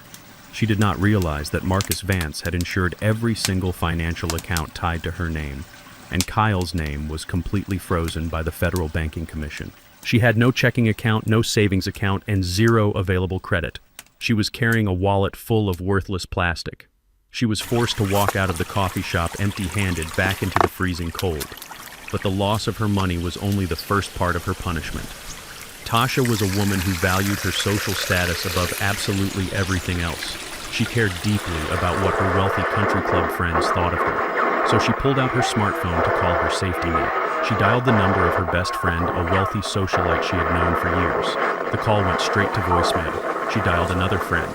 Voicemail. She dialed 5 different numbers, desperately seeking a warm house to hide in and a shoulder to cry on. Not a single person answered her calls. Tasha leaned against a brick wall, staring at her phone in total confusion. But then she opened her social media applications, and the devastating truth hit her right in the face. Last night, while the federal tactical teams were raiding my house, I had Marcus Vance execute a highly targeted digital strike. We took the crystal clear audio recording of Tasha standing in my living room negotiating with the abusive nursing home. We took the audio of my own biological daughter offering to pay an orderly $500 in cash to heavily sedate me and lock me in a psychiatric ward so she could go on vacation to Hawaii. Marcus did not just send that audio to the police. He sent it anonymously to every single person in Tasha's contact list. He sent it to her country club board members, her expensive yoga instructors, and all of her high society friends. The recording had spread like wildfire. The entire city now knew exactly what kind of monster Tasha Crawford truly was. Her friends were completely disgusted. They had blocked her number and severed all ties. She was entirely canceled, socially ruined, and completely radioactive. Nobody wanted anything to do with a woman who conspired to drug her own elderly father and steal his life savings. The reality of her total isolation finally broke her. Tasha dropped her phone onto the frozen sidewalk. The sky above suddenly opened up, unleashing a brutal, freezing winter rain. The icy water soaked through her trench coat, pasting her hair to her face and ruining her expensive leather boots. She had no money for a taxi. She had no friends to pick her up. She was completely stranded in the brutal Michigan winter. She only had one place left to go. She knew that Marcus Vance was my attorney, and she knew his office was located in the downtown financial district. It was a massive distance away, but she had absolutely no other choice. I watched the security cameras in the lobby of Marcus Vance's skyscraper 2 hours later. The glass doors slid open and Tasha stumbled inside. She looked absolutely pathetic. She was completely soaked to the bone, her expensive clothes clinging to her shivering frame. Her makeup was running down her face in thick, dark streaks, making her look like a terrifying ghost. She left a trail of muddy water on the pristine marble floor of the high-end lobby. She dragged herself over to the reception desk. The elegant receptionist looked at her with pure, unfiltered disgust, entirely ready to call the building security to throw her back out into the street. "Please," Tasha sobbed, her voice hoarse and broken. "Please, I need to see Marcus Vance. I need to see my father, Desmond Crawford. I know he is here. You have to let me see him." Tasha collapsed against the polished mahogany desk, weeping hysterically. She was completely stripped of her arrogance, her fake sophistication, and her wicked pride. "It was not me," Tasha wailed, begging the unbothered receptionist. "It was all Kyle. Kyle made me do it. He manipulated me. He forced me to sign those papers. He was the one who wanted to hurt my father. I never wanted any of this. I am his daughter. He has to forgive me. Please tell him his little girl is sorry." I stood in the shadows of the mezzanine balcony looking down at the lobby floor. I listened to my daughter throw her own husband under the bus, desperately trying to save herself by blaming the man she had willingly conspired with. There was no loyalty among thieves. When the ship finally sank, the rats simply tore each other apart trying to find a piece of floating driftwood. I did not feel a single ounce of pity.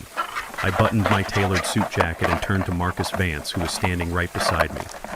"Bring her up to the interrogation room," I said, my voice perfectly calm and completely devoid of mercy. "Let us see exactly how far she is willing to crawl." The time for playing games was over. Tasha had marched willingly into the ultimate trap, and now she was about to face the father she had tried to bury alive. The morning sun rose over the freezing city of Chicago, but it brought absolutely no warmth to my daughter. I was sitting comfortably in Marcus Vance's private office, drinking a fresh cup of black coffee and watching the final phase of my master plan unfold on the security monitors. The violent chaos of the previous night had completely cleared out. The police cruisers were gone, and Kyle was currently sitting in a concrete holding cell awaiting federal arraignment. But Tasha was still inside my heavily damaged house. She was sitting on the floor, shivering in her expensive silk pajamas, completely alone and entirely oblivious to the fact that her nightmare was just beginning. At exactly 8:00 in the morning, a convoy of dark government vehicles pulled up to the curb. These were not local police officers. They were United States Marshals, accompanied by federal property seizure agents. They marched up the driveway, their heavy boots crunching over the broken glass scattered across the front porch. They did not bother to knock gently. They pushed the shattered front door open and walked directly into the living room. Tasha scrambled to her feet, wrapping her arms around her chest. She tried to use her usual arrogant tone, demanding to know what they were doing in her house. The lead federal marshal did not even blink. He handed her a thick stack of yellow legal documents. He informed her that the property was officially under federal seizure due to its direct connection to felony mortgage fraud and organized money laundering. Because her husband had forged the title and accepted a fraudulent cashier check, the government was taking immediate possession of the asset. Tasha began to hyperventilate. She told the marshals that she was the legal resident and that she needed time to pack her belongings. The marshal shook his head. He told her she had exactly 5 minutes to put on a pair of shoes and a winter coat. Everything else inside the house, the designer clothes, the expensive jewelry, the high-end electronics, was now classified as evidence and seized property. I watched through the hidden camera as Tasha frantically grabbed a heavy trench coat and a pair of leather boots. She was hyperventilating, tears of pure panic streaming down her face. 5 minutes later, the marshals physically escorted her out the front door. They placed heavy federal padlocks on the broken door handles and stretched bright yellow crime scene tape across the entire front porch. Tasha stood on the freezing suburban sidewalk, watching the government completely lock her out of the life she had tried to steal. She was completely alone. She reached into her coat pocket and pulled out her leather wallet. She walked 3 blocks down the street to an upscale coffee shop, trying to escape the biting winter wind. She stepped up to this counter and ordered a hot latte, pulling out her shiny platinum credit card.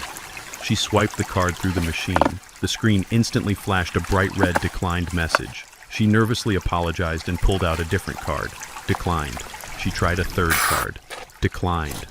Tasha stood at the counter, her face burning with absolute humiliation as the barista and the customers behind her began to stare. She did not realize that Marcus Vance had insured every single financial account tied to her name, and Kyle's name was completely frozen by the Federal Banking Commission. She had no checking account, no savings account, and 0 available credit. She was carrying a wallet full of worthless plastic. She was forced to walk out of the coffee shop empty-handed back into the freezing cold. But the loss of her money was only the first part of her punishment. Tasha was a woman who valued her social status above absolutely everything else. She cared deeply about what her wealthy country club friends thought of her, so she pulled out her smartphone to call her safety net. She dialed the number of her best friend, a wealthy socialite she had known for years. The call went straight to voicemail. She dialed another friend. Voicemail. She dialed 5 different numbers, desperately seeking a warm house to hide in and a shoulder to cry on. Not a single person answered her calls. Tasha leaned against a brick wall, staring at her phone in total confusion. But then she opened her social media applications, and the devastating truth hit her right in the face. Last night, while the federal tactical teams were raiding my house, I had Marcus Vance execute a highly targeted digital strike. We took the crystal-clear audio recording of Tasha standing in my living room negotiating with the abusive nursing home. We took the audio of my own biological daughter offering to pay an orderly $500 in cash to heavily sedate me and lock me in a psychiatric ward so she could go on vacation to Hawaii. Marcus did not just send that audio to the police. He sent it anonymously to every single person in Tasha's contact list. He sent it to her country club board members, her expensive yoga instructors, and all of her high society friends. The recording had spread like wildfire. The entire city now knew exactly what kind of monster Tasha Crawford truly was. Her friends were completely disgusted. They had blocked her number and severed all ties. She was entirely canceled, socially ruined, and completely radioactive. Nobody wanted anything to do with a woman who conspired to drug her own elderly father and steal his life savings. The reality of her total isolation finally broke her. Tasha dropped her phone onto the frozen sidewalk. The sky above suddenly opened up, unleashing a brutal, freezing winter rain. The icy water soaked through her trench coat, pasting her hair to her face and ruining her expensive leather boots. She had no money for a taxi. She had no friends to pick her up. She was completely stranded in the brutal Michigan winter. She only had one place left to go. She knew that Marcus Vance was my attorney, and she knew his office was located in the downtown financial district. It was a massive distance away, but she had absolutely no other choice. I watched the security cameras in the lobby of Marcus Vance's skyscraper 2 hours later. The glass doors slid open, and Tasha stumbled inside. She looked absolutely pathetic. She was completely soaked to the bone, her expensive clothes clinging to her shivering frame. Her makeup was running down her face in thick, dark streaks, making her look like a terrifying ghost. She left a trail of muddy water on the pristine marble floor of the high-end lobby. She dragged herself over to the reception desk. The elegant receptionist looked at her with pure, unfiltered disgust, entirely ready to call the building security to throw her back out into the street. "Please," Tasha sobbed, her voice hoarse and broken. "Please, I need to see Marcus Vance. I need to see my father, Desmond Crawford. I know he is here. You have to let me see him." Tasha collapsed against the polished mahogany desk, weeping hysterically. She was completely stripped of her arrogance, her fake sophistication, and her wicked pride. "It was not me," Tasha wailed, begging the unbothered receptionist. "It was all Kyle. Kyle made me do it. He manipulated me. He forced me to sign those papers. He was the one who wanted to hurt my father. I never wanted any of this. I am his daughter. He has to forgive me. Please tell him his little girl is sorry." I stood in the shadows of the mezzanine balcony looking down at the lobby floor. I listened to my daughter throw her own husband under the bus, desperately trying to save herself by blaming the man she had willingly conspired with. There was no loyalty among thieves. When the ship finally sank, the rats simply tore each other apart, trying to find a piece of floating driftwood. I did not feel a single ounce of pity. I buttoned my tailored suit jacket and turned to Marcus Vance, who was standing right beside me. "Bring her up to the interrogation room," I said, my voice perfectly calm and completely devoid of mercy. "Let us see exactly how far she is willing to crawl." The time for playing games was over. Tasha had marched willingly into the ultimate trap, and now she was about to face the father she had tried to bury alive. The heavy steel door of the federal holding facility echoed with a loud metallic clank as the armed guard unlocked the deadbolt. I walked down the sterile concrete hallway, my expensive leather shoes clicking sharply against the cold floor. I was no longer the hunched-over, confused old man shuffling around his house in mismatched loafers. I was wearing a perfectly tailored navy blue suit, a crisp white shirt, and a heavy, dark cashmere overcoat. I felt stronger and sharper than I had in 20 years. The lead federal agent walked beside me holding a thick manila folder. He stopped in front of interrogation room number 4 and looked at me with a nod of profound professional respect. He opened the heavy door and let me step inside, completely alone. The room was small, freezing cold, and illuminated by a harsh, buzzing fluorescent light. Sitting at the center of the room was my son-in-law, Kyle. He was wearing a bright orange federal prison jumpsuit. His wrists were secured by heavy steel handcuffs that were chained directly to a thick metal ring bolted into the solid steel table. He looked absolutely pathetic. The brutal beating he had received from the underground betting syndicate last night had left him completely destroyed.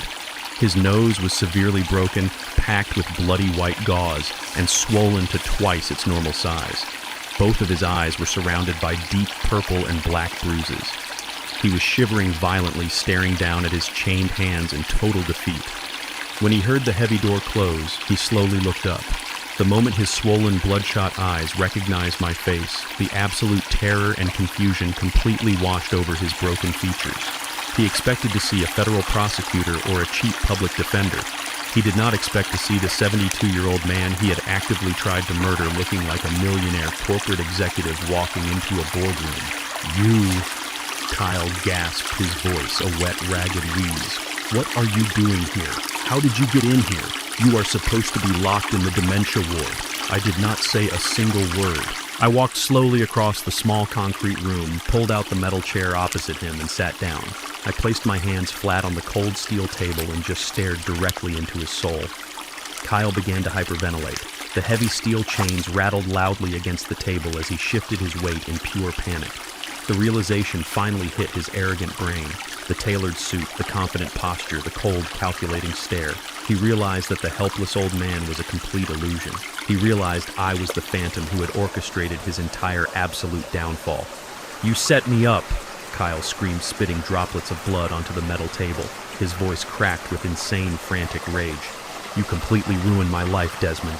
I am going to federal prison because of you." He struggled against the heavy chains, but the metal held him firmly in place.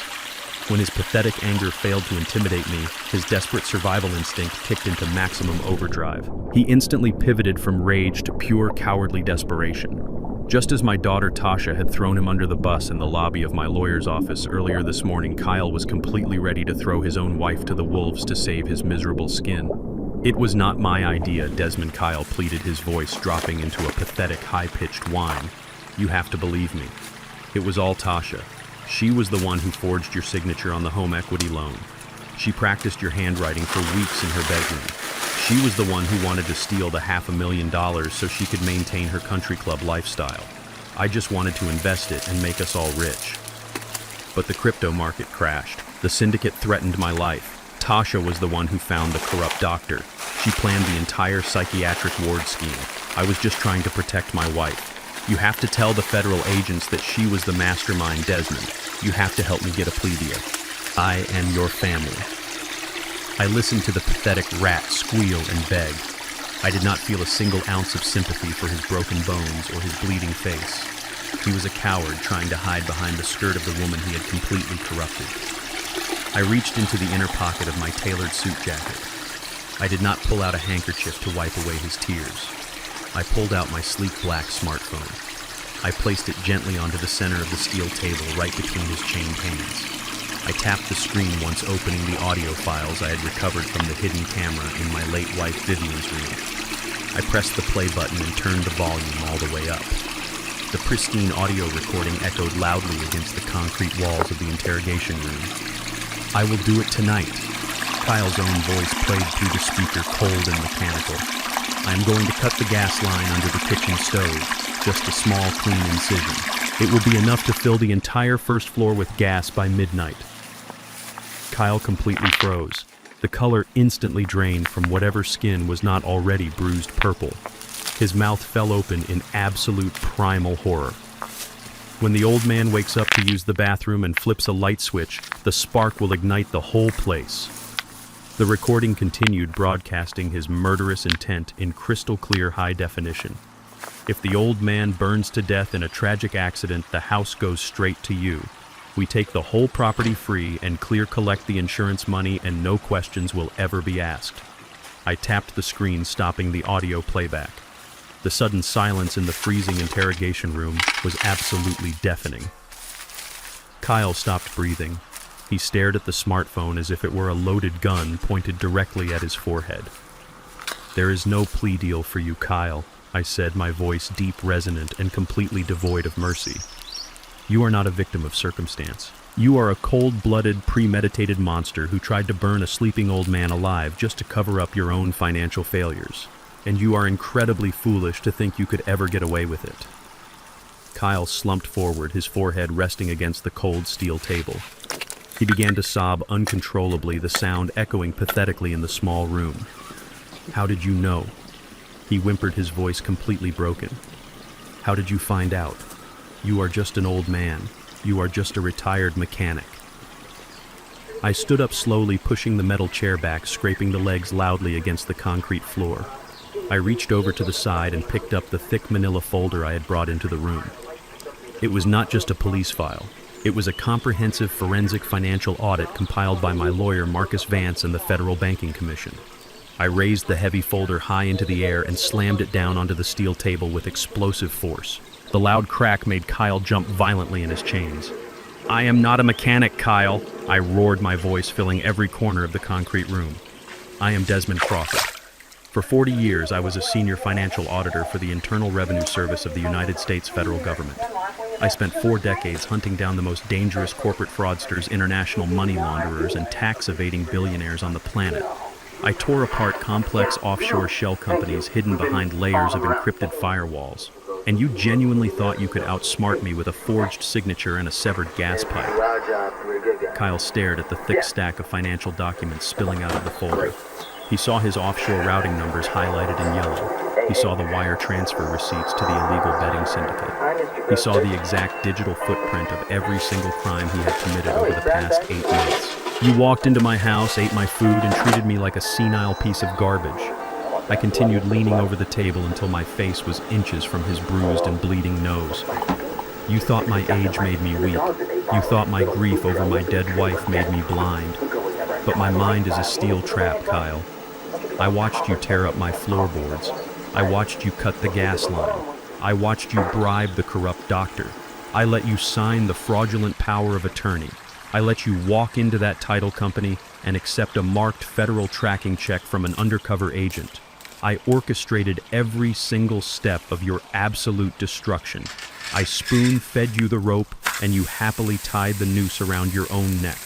Kyle could not look me in the eye. He squeezed his eyes shut, crying hysterically, completely crushed by the absolute magnitude of his own stupidity and greed. The syndicate is not going to kill you, Kyle, I whispered, my tone dropping to a lethal, chilling calm, because you are never going to walk the streets as a free man again. The audio recording of your murder plot, the bank fraud, the extortion money, the elder abuse, it is all bundled perfectly in that folder. You tried to play a game of chess with a federal grandmaster and you lost absolutely everything. I have nailed you to a life sentence, son-in-law. You are going to rot in a federal maximum security prison for the rest of your miserable natural life. I did not wait for his response. I did not need to hear another pathetic apology or another cowardly excuse. The execution was completely finished. I turned my back on the broken, weeping man chained to the table. I walked to the heavy steel door, knocked twice, and waited for the armed guard to open it. I stepped out of the freezing interrogation room and into the brightly lit hallway, leaving Kyle completely alone in the dark concrete hell he had built with his own 2 hands. I stepped out of the freezing concrete interrogation room and let the heavy steel door slam shut behind me. The loud metallic echo bounced down the long, sterile corridor of the federal precinct. I adjusted the cuffs of my tailored navy blue suit and took a deep breath of the stale, institutional air. I had just dismantled the man who wanted to burn me alive. I had just watched Kyle cry like a broken child as the reality of his life sentence crushed his arrogant spirit. But the hardest part of the day was still waiting for me just down the hall. I walked slowly toward the main public waiting area, my leather shoes tapping a steady rhythmic beat against the polished linoleum floor. I knew exactly who was sitting out there, and I knew exactly what she was going to say. When I pushed through the heavy wooden double doors into the brightly lit lobby, I saw her immediately. Tasha was sitting on a hard plastic chair in the far corner, looking absolutely nothing like the arrogant high society woman she always pretended to be. Her expensive designer trench coat was completely soaked from the freezing rain outside, clinging tightly to her shivering frame. Her luxury leather boots were ruined and covered in street mud. Her makeup was smeared in dark, heavy circles around her eyes, making her look like a hollowed-out shell of a human being. She had nowhere else to go. Her money was frozen. Her friends had abandoned her, and she had walked miles through the freezing storm just to find the only man who had ever truly loved her. When she heard my footsteps, she snapped her head up. The moment her bloodshot eyes met mine, she practically threw herself off the plastic chair. She stumbled across the wide lobby floor, completely ignoring the confused stares of the armed federal marshals and the desk sergeants working nearby. She did not just walk up to me. She collapsed completely, dropping to her knees right on the hard tile floor directly in front of my expensive shoes. She reached out with violently trembling hands and grabbed the fabric of my cashmere overcoat, burying her wet face into my legs. "Dad," she wailed, her voice echoing through the massive room filled with pure, desperate agony. "Dad, please, you have to listen to me. You have to save me." She looked up at me, thick tears streaming rapidly down her ruined face. It was all Kyle, she sobbed, her chest heaving violently as she gasped for air. "He lied to me, Dad. He manipulated me. He told me we were in terrible financial trouble and that the underground syndicate was going to kill us both. I was so terrified. I did not want to put you in that nursing home. I did not want him to hurt you. He was abusive, Dad. He forced me to go along with his wicked plans. You have to believe me. We are flesh and blood, Dad. I am your little girl. You cannot just leave me here with nothing. Blood is thicker than water. You have to protect your family." I looked down at the woman gripping my coat. I did not feel a single drop of paternal warmth. I did not pull her up to embrace her.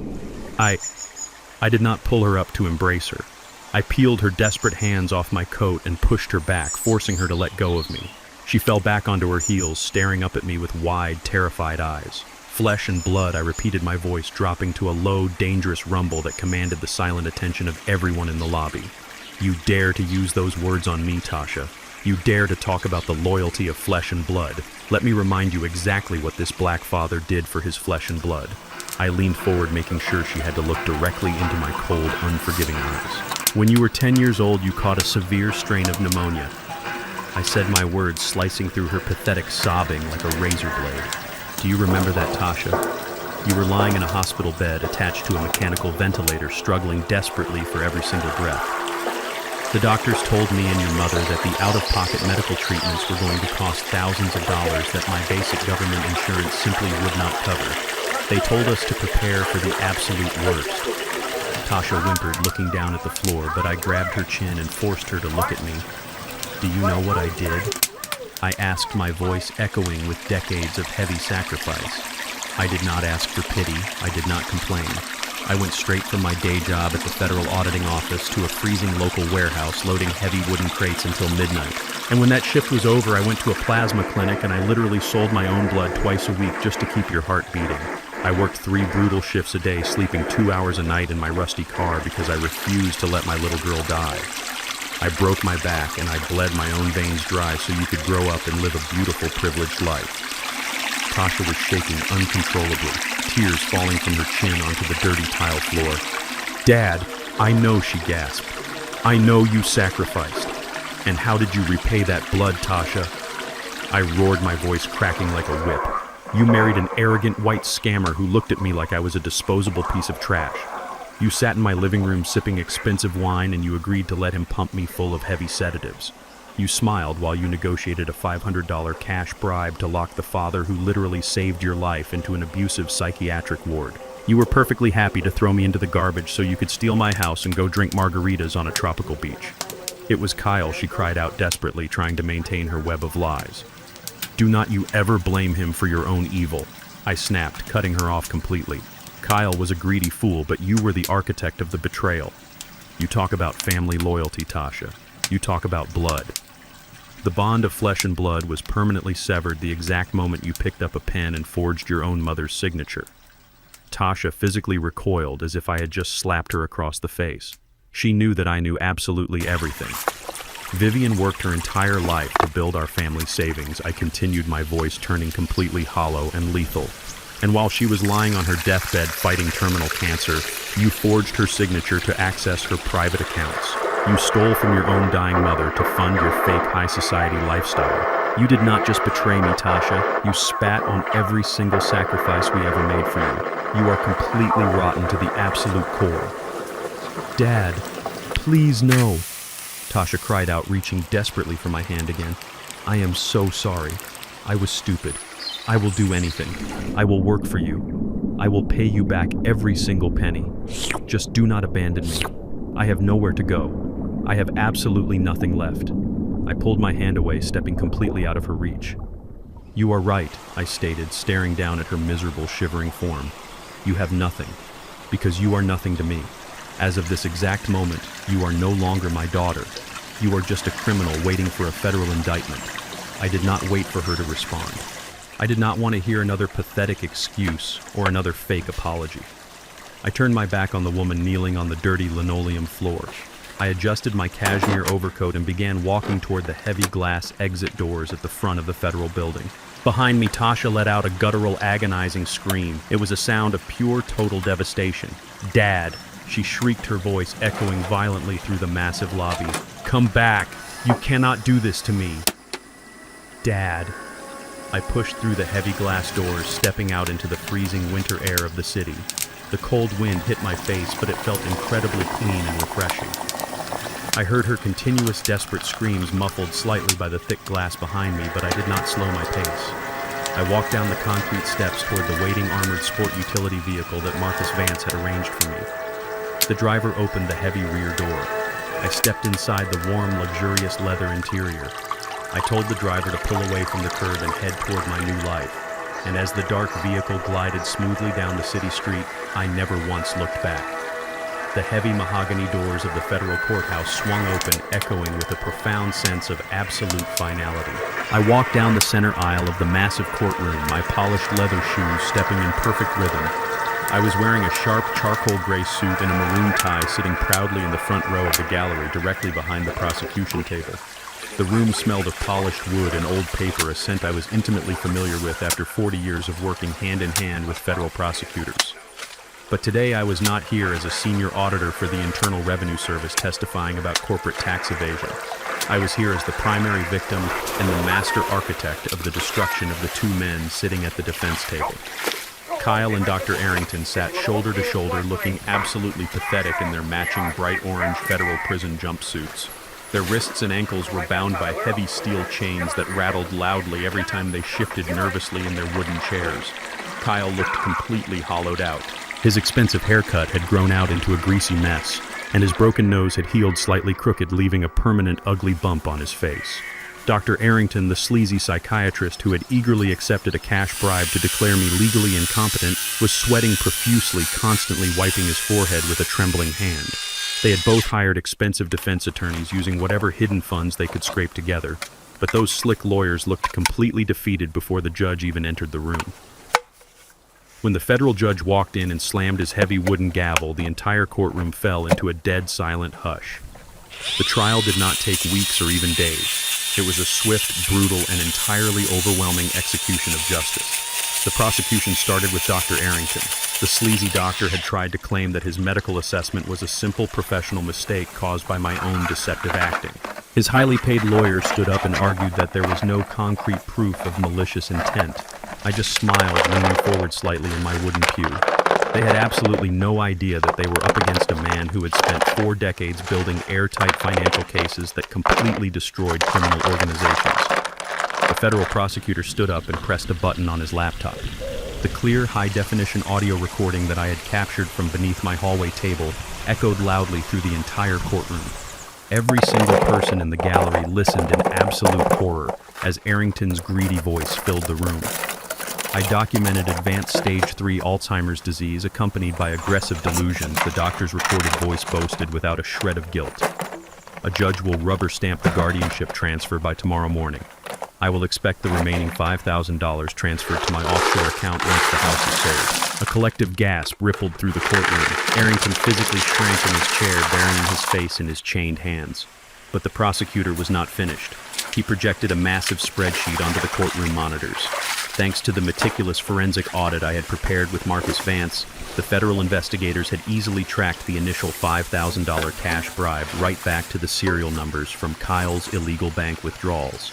The evidence was absolute perfection. It was a flawless, impenetrable wall of concrete guilt. The judge looked down at Dr. Arrington with pure, unadulterated disgust. Medical professionals are entrusted with the safety and dignity of our most vulnerable citizens, the judge stated, his voice booming with righteous anger. You weaponized your medical license to assist in the financial exploitation and permanent imprisonment of an innocent elderly man simply for a handful of dirty cash. The judge did not hesitate. He permanently revoked Arrington's medical license, stripping him of his career, his reputation, and his livelihood. Then he dropped the heavy gavel, sentencing the disgraced doctor to 5 solid years in a federal penitentiary. The armed bailiffs grabbed Arrington by his arms and dragged him out of the courtroom while he wept like a broken child. Then it was Kyle's turn. If Arrington's case was a swift execution, Kyle's trial was a slow, agonizing dismemberment of his entire fake tech visionary persona. His defense attorney tried desperately to spin a narrative of a desperate young man who had simply made bad investments and gotten in over his head. He tried to claim that the forged home equity loan was a simple family misunderstanding and that the severed gas line was a terrible accident caused by a faulty kitchen appliance. The federal prosecutor completely dismantled every single lie in less than 20 minutes. The prosecution played the security footage I had recovered from my late wife Vivian's bedroom. The entire courtroom watched Kyle's face clearly illuminated in the night vision camera as he violently destroyed the beautiful floorboards with a heavy steel crowbar. Then the prosecutor played the audio of Kyle clearly and calmly explaining his plan to cut the gas line and burn me alive while I slept. I will leave his bedroom window cracked open so he does not smell it while he sleeps. Kyle's cold recorded voice echoed through the silent room. If the old man burns to death in a tragic accident, the house goes straight to you. We take the whole property free and clear, collect the insurance money, and no questions will ever be asked. Kyle could not look anywhere but down at his lap. The jurors stared at him as if he were a completely different species of monster. The sheer premeditated evil of his plan was fully exposed for the entire world to see. Finally, the prosecutor presented the financial documents. He showed the court the forged signature on the $500,000 home equity loan, proving exactly how the money was stolen. He showed the wire transfers to the violent underground betting syndicate, proving exactly where the money went. And the ultimate masterstroke, he showed the court the fake power of attorney document that I had tricked Kyle into signing. The irrevocable admission of debt, perfectly notarized with Kyle's own signature, sat on the giant projector screen, proving beyond a shadow of a doubt that Kyle was fully aware of his own massive embezzlement and had willingly confessed to it on paper. No lawyer on earth could save him from that mountain of irrefutable evidence. The defense attorney literally sat down and remained completely silent, offering absolutely no closing argument because there was absolutely nothing left to say. The federal judge leaned forward, adjusting his glasses and staring a hole directly through Kyle's skull. Trenton Hayes, the judge, began, his voice laced with heavy, lethal authority. You are a predator. You looked at a grieving, hard-working 72-year-old man and you saw nothing but an automated teller machine. You stole his retirement savings, you forged federal banking documents, and when you realized your own reckless gambling had put your life in danger, you actively attempted to murder him in his sleep. You are an absolute danger to society and a complete disgrace to humanity. Kyle began to hyperventilate. His chest heaved violently as the crushing weight of reality finally collapsed his arrogant lungs. He realized there was no escape. For the charges of first-degree federal wire fraud, aggravated identity theft, elder abuse, and the attempted premeditated murder of Desmond Crawford, the judge announced, his voice echoing loudly off the mahogany walls. I sentence you to 15 years in a maximum security federal penitentiary without the possibility of parole. The heavy wooden gavel slammed down with an explosive crack. Kyle let out a guttural, agonizing scream. His knees completely gave out and he collapsed onto the courtroom floor, dragging his defense attorney down with him. He sobbed uncontrollably, thrashing against his heavy steel chains. He realized in that exact devastating moment that his life was completely over. There was no cryptocurrency to save him. There were no tailored Italian suits, no leased sports cars, and no arrogant business pitches. For the next 15 years of his natural life, he was going to be nothing more than a number trapped inside a cold concrete cage surrounded by violent men who would not care about his fake corporate persona. Two massive federal bailiffs stepped forward, grabbing Kyle by his armpits and hauling him forcefully off the floor. Kyle looked back over his shoulder, his terrified, tear-streaked face locking eyes with me one last time. He opened his mouth to beg to plead for a mercy that I simply did not possess. I did not smile. I did not gloat. I just sat perfectly still in my tailored suit, looking at him with the cold, empty eyes of a man who had successfully taken out the trash. I gave him a slow, deliberate nod, confirming his absolute permanent destruction. The heavy wooden doors of the courtroom swung open, and the bailiffs dragged the screaming, crying fraud out into the hallway. The doors slammed shut, cutting off his pathetic wails and plunging the courtroom into a peaceful, satisfying silence. The inescapable net of justice had fallen perfectly over my enemies, dragging them down into the dark abyss where they truly belonged.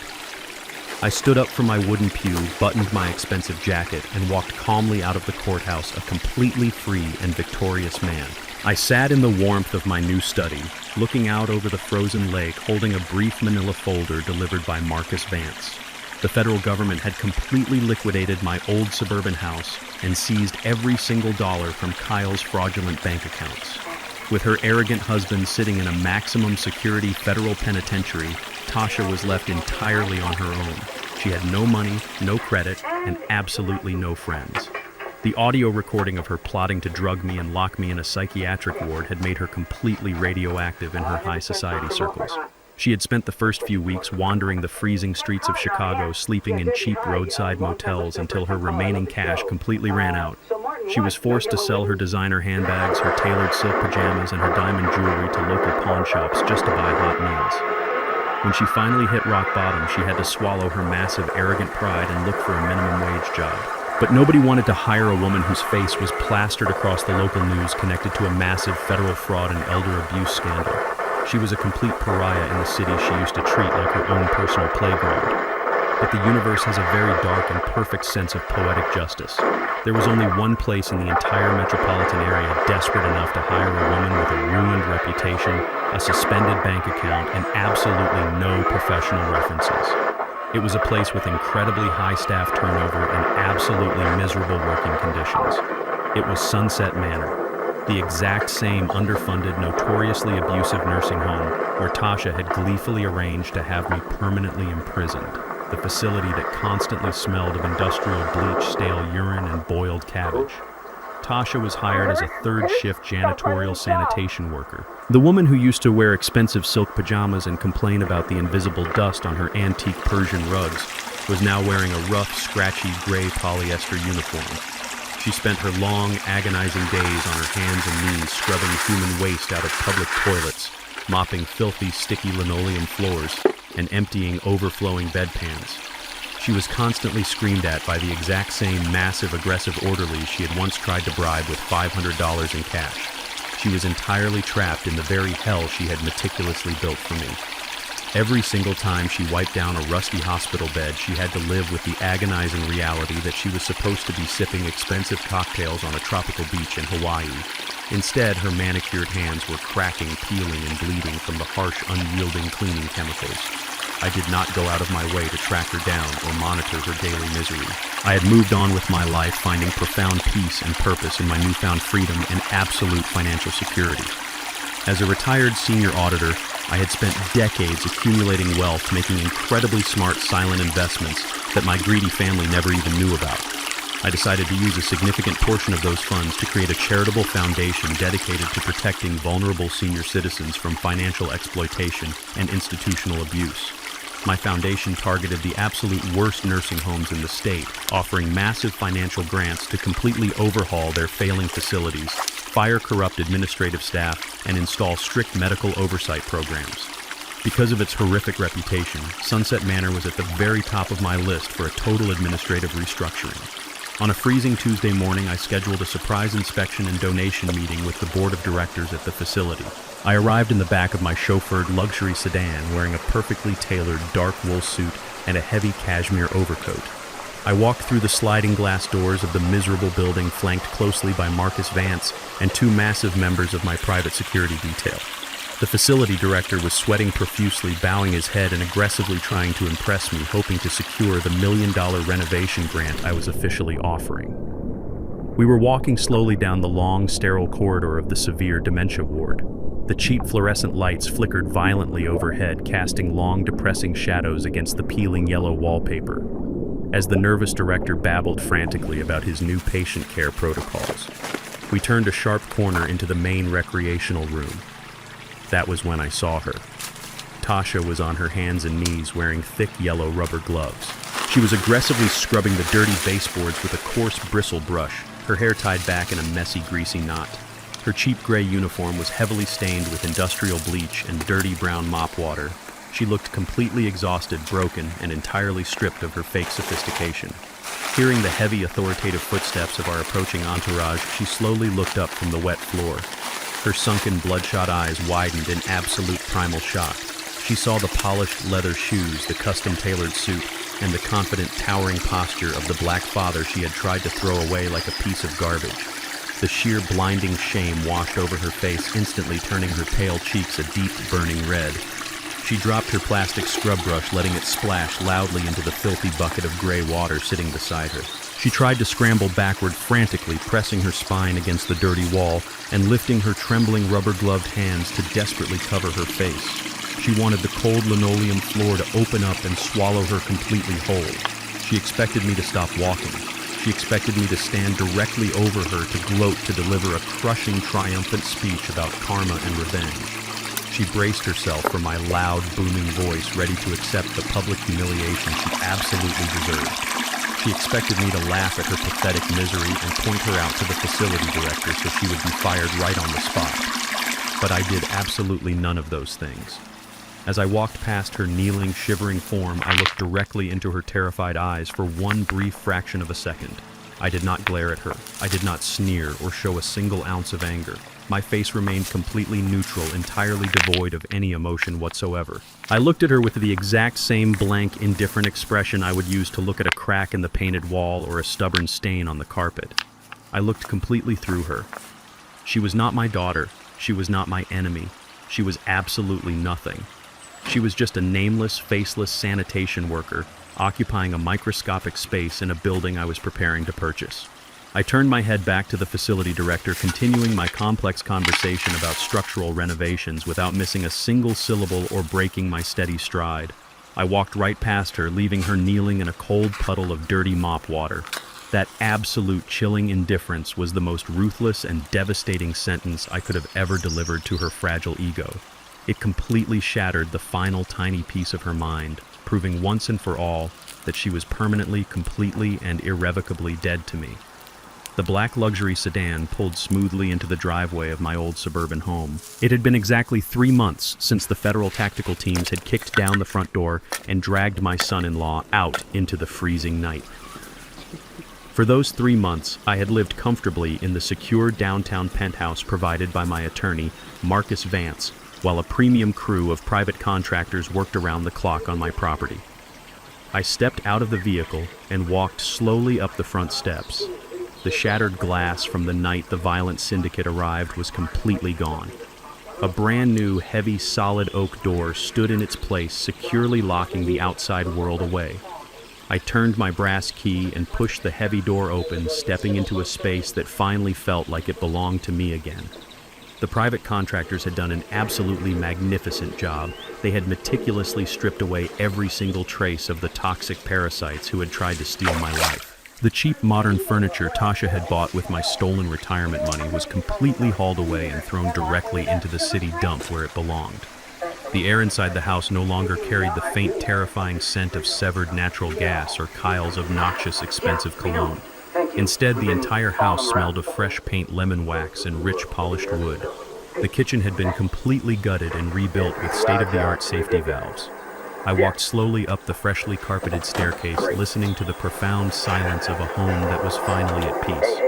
I stepped into my late wife Vivian's sanctuary. The beautiful antique oak floorboards that Kyle had violently ripped apart with a heavy steel crowbar in his desperate search for financial ledgers had been flawlessly replaced by master carpenters. You could not even tell they had ever been damaged.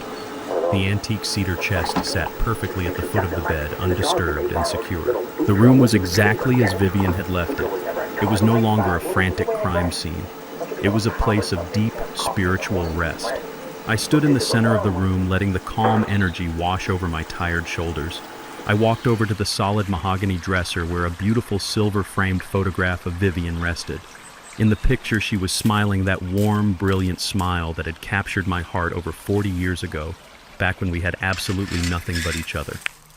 Beside the photograph sat a small brass incense burner.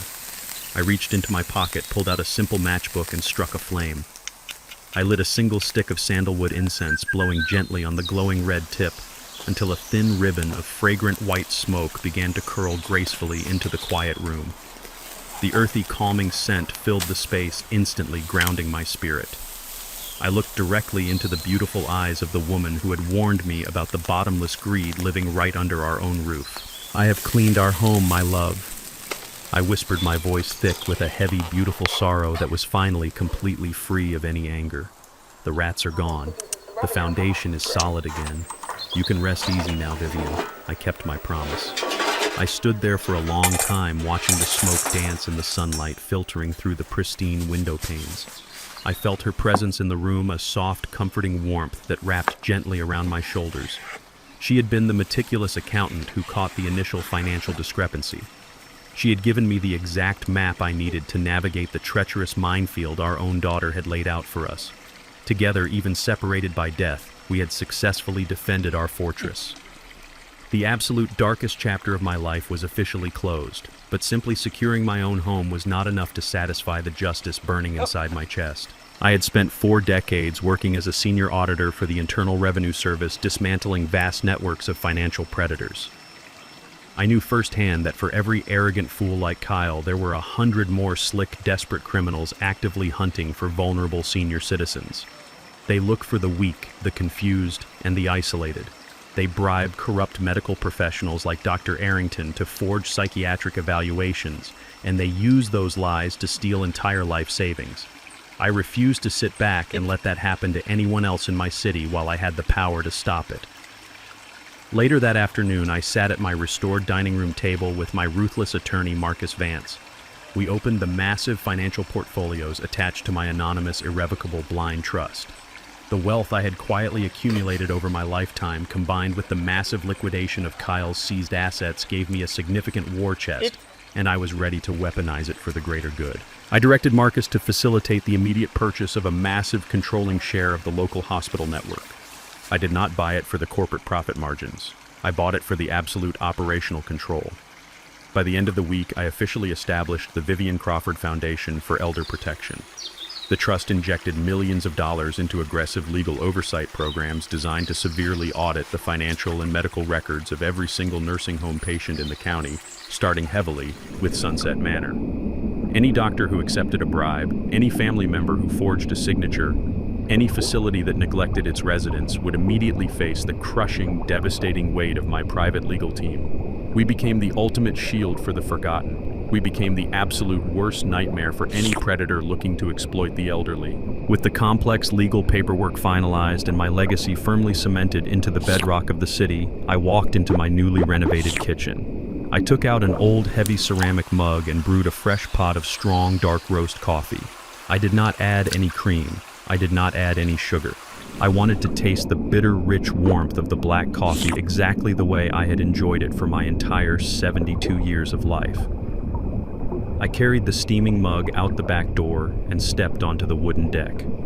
The brutal Michigan winter was still holding the city in its freezing grip. A sharp, biting wind howled through the bare branches of the ancient oak trees in my backyard, carrying thousands of tiny razor-sharp snowflakes through the air. Any normal man my age would have stayed locked inside, huddled next to a roaring fireplace, complaining about the bitter cold. But I walked right up to the edge of the wooden railing and let the freezing wind wash completely over my face. I took a slow, deep sip of the hot black coffee, feeling the rich liquid heat my chest from the inside out. I looked out over the quiet, frozen landscape. I was completely alone, but for the very first time in my entire adult life, I did not feel a single ounce of loneliness. I did not feel the crushing, agonizing pressure of supporting ungrateful parasites.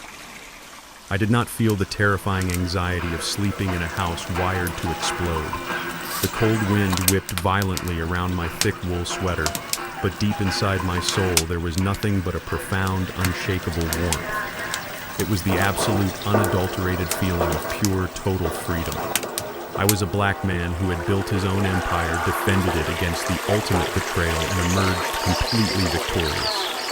The enemies who had tried to bury me were either rotting in a federal penitentiary or scrubbing filthy floors in absolute misery.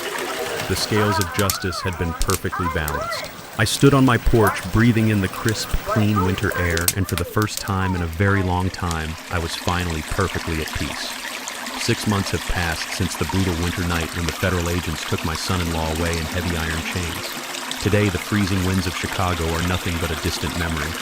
The bright golden sun is beating down on the crystal-clear waters of an exclusive luxury resort down in the Florida Keys. I am sitting on a massive wooden deck overlooking the ocean, a gentle, warm breeze rustling through the palm trees above me. I am not alone. I am surrounded by the loud, booming laughter of my old friends from the local Veterans Club. These are men who have seen real wars, men who know the true meaning of loyalty and brotherhood. We spent our youth serving our country, and we spent our adulthood working long, grueling hours in factories and government offices to provide for our families. We sacrificed our bodies and our dreams to build a safe foundation for the next generation. Now sitting here under the warm tropical sun, listening to the ocean waves crash against the pristine white sand, we are finally reaping the ultimate rewards of a lifetime of honest labor. We are smoking premium hand-rolled cigars and drinking top-shelf bourbon, clinking our heavy crystal glasses together in celebration of life. Marcus Vance, my brilliant and ruthless attorney, even flew down from the city to join us for the weekend. He is sitting across the table telling a captivating story about his latest courtroom victory while the rest of the guys listen intently. I lean back in my plush lounge chair wearing a lightweight linen shirt and expensive sunglasses, feeling the incredible warmth of the sun seep deep into my aging bones. This is the exact life I had worked 40 years for. This is the peace I was supposed to enjoy with my family. But fate had a completely different plan, and honestly, I am incredibly grateful that it did. I lift my crystal glass of bourbon into the air, holding it up toward the bright blue sky. I close my eyes and think of my late wife, Vivian. She was the brilliant accountant who first noticed the discrepancies in our household finances. Even on her deathbed, fighting a terrible illness, she used her final days to protect me. She left me the hidden ledger and the digital map I needed to uncover the ultimate betrayal. I know she is looking down on me right now, incredibly proud that I did not let those parasites destroy the beautiful home we built together. I took out the trash, and I secured our legacy forever. I take a slow sip of the bourbon, feeling a profound sense of absolute peace wash over my soul. Sometimes I think about the people I left behind in the freezing cold. I think about Kyle sitting in his tiny concrete cell in the maximum security federal penitentiary. He has 14 and a half years left on his federal sentence. There are no expensive tailored suits in federal prison. There are no fancy real estate deals or digital cryptocurrency markets. He is just a number completely stripped of his arrogant tech visionary persona, forced to follow strict orders and sleep on a thin plastic mattress. He tried to burn me alive for a quick payday, and now he gets to watch his entire youth evaporate behind thick iron bars. And then I think about Tasha, my own biological daughter, the woman who smiled at the thought of drugging her father and locking him in a miserable psychiatric ward. My private investigators tell me she is still working the overnight sanitation shift at Sunset Manor. She spends her nights on her hands and knees scrubbing human waste off the floor of the exact same abusive facility she tried to bury me in. She has no friends left. Her social circle completely abandoned her the second they heard the audio recording of her vile betrayal. She lives in a cramped, run-down apartment, barely making enough minimum wage to keep the lights on. She tried to steal a massive fortune and ended up with absolutely nothing but a mop and a bucket of dirty bleach water. I do not feel a single ounce of pity for her. She dug her own grave, and I simply handed her the shovel. Society has a very dangerous misconception about getting older. The world tells you that when your hair turns gray and your knees start to ache, you become completely useless. They tell you that you are just a piece of scrap metal waiting to be tossed into the junkyard. They look at senior citizens and see easy targets. They see fading memories and fragile bodies. But they completely fail to recognize the immense, terrifying power of a mind that has spent over 7 decades analyzing human behavior. They mistake our silence for ignorance. They mistake our patience for weakness. I proved to the entire world that a retired black man is not a piece of disposable garbage. I spent 40 years working as a senior auditor for the Internal Revenue Service, hunting down the most dangerous financial predators in the country. I survived double shifts, poverty, and the devastating loss of my beautiful wife. When 2 greedy, arrogant children decided to treat me like an obstacle, I did not panic. I did not cry. I simply went to war using the greatest weapon I have ever possessed, my mind. I built a flawless legal and financial trap, and I watched them march willingly into their own absolute destruction. I reclaimed my dignity, my home, and my ultimate freedom. The Vivian Crawford Foundation for Elder Protection is now a massive, unstoppable force back in my home state. We have hired an elite team of aggressive lawyers and private investigators who specialize entirely in exposing elder abuse and financial fraud. In just 6 short months, we have completely shut down 3 notoriously abusive care facilities. We have filed massive federal lawsuits against corrupt doctors, greedy relatives, and predatory real estate brokers who thought they could easily steal from the vulnerable. We are giving a powerful voice back to the people who were silenced by their own families. We are showing the world that you cannot prey on the elderly without facing absolute devastating consequences. Age does not erase a man's sharpness, it only teaches him when to strike. We spend our lives building fortresses to protect our children, only to discover that sometimes the greatest threat lives right under our own roof. Never let biological ties blind you to financial predators. Respect is a basic human right, not a currency to be traded for an inheritance. When those you love treat you as disposable, you owe them no loyalty. Reclaim your dignity, gather your evidence in silence, and remember the strongest defense against greed is a quiet mind and a ruthless truth. Did you enjoy my story today?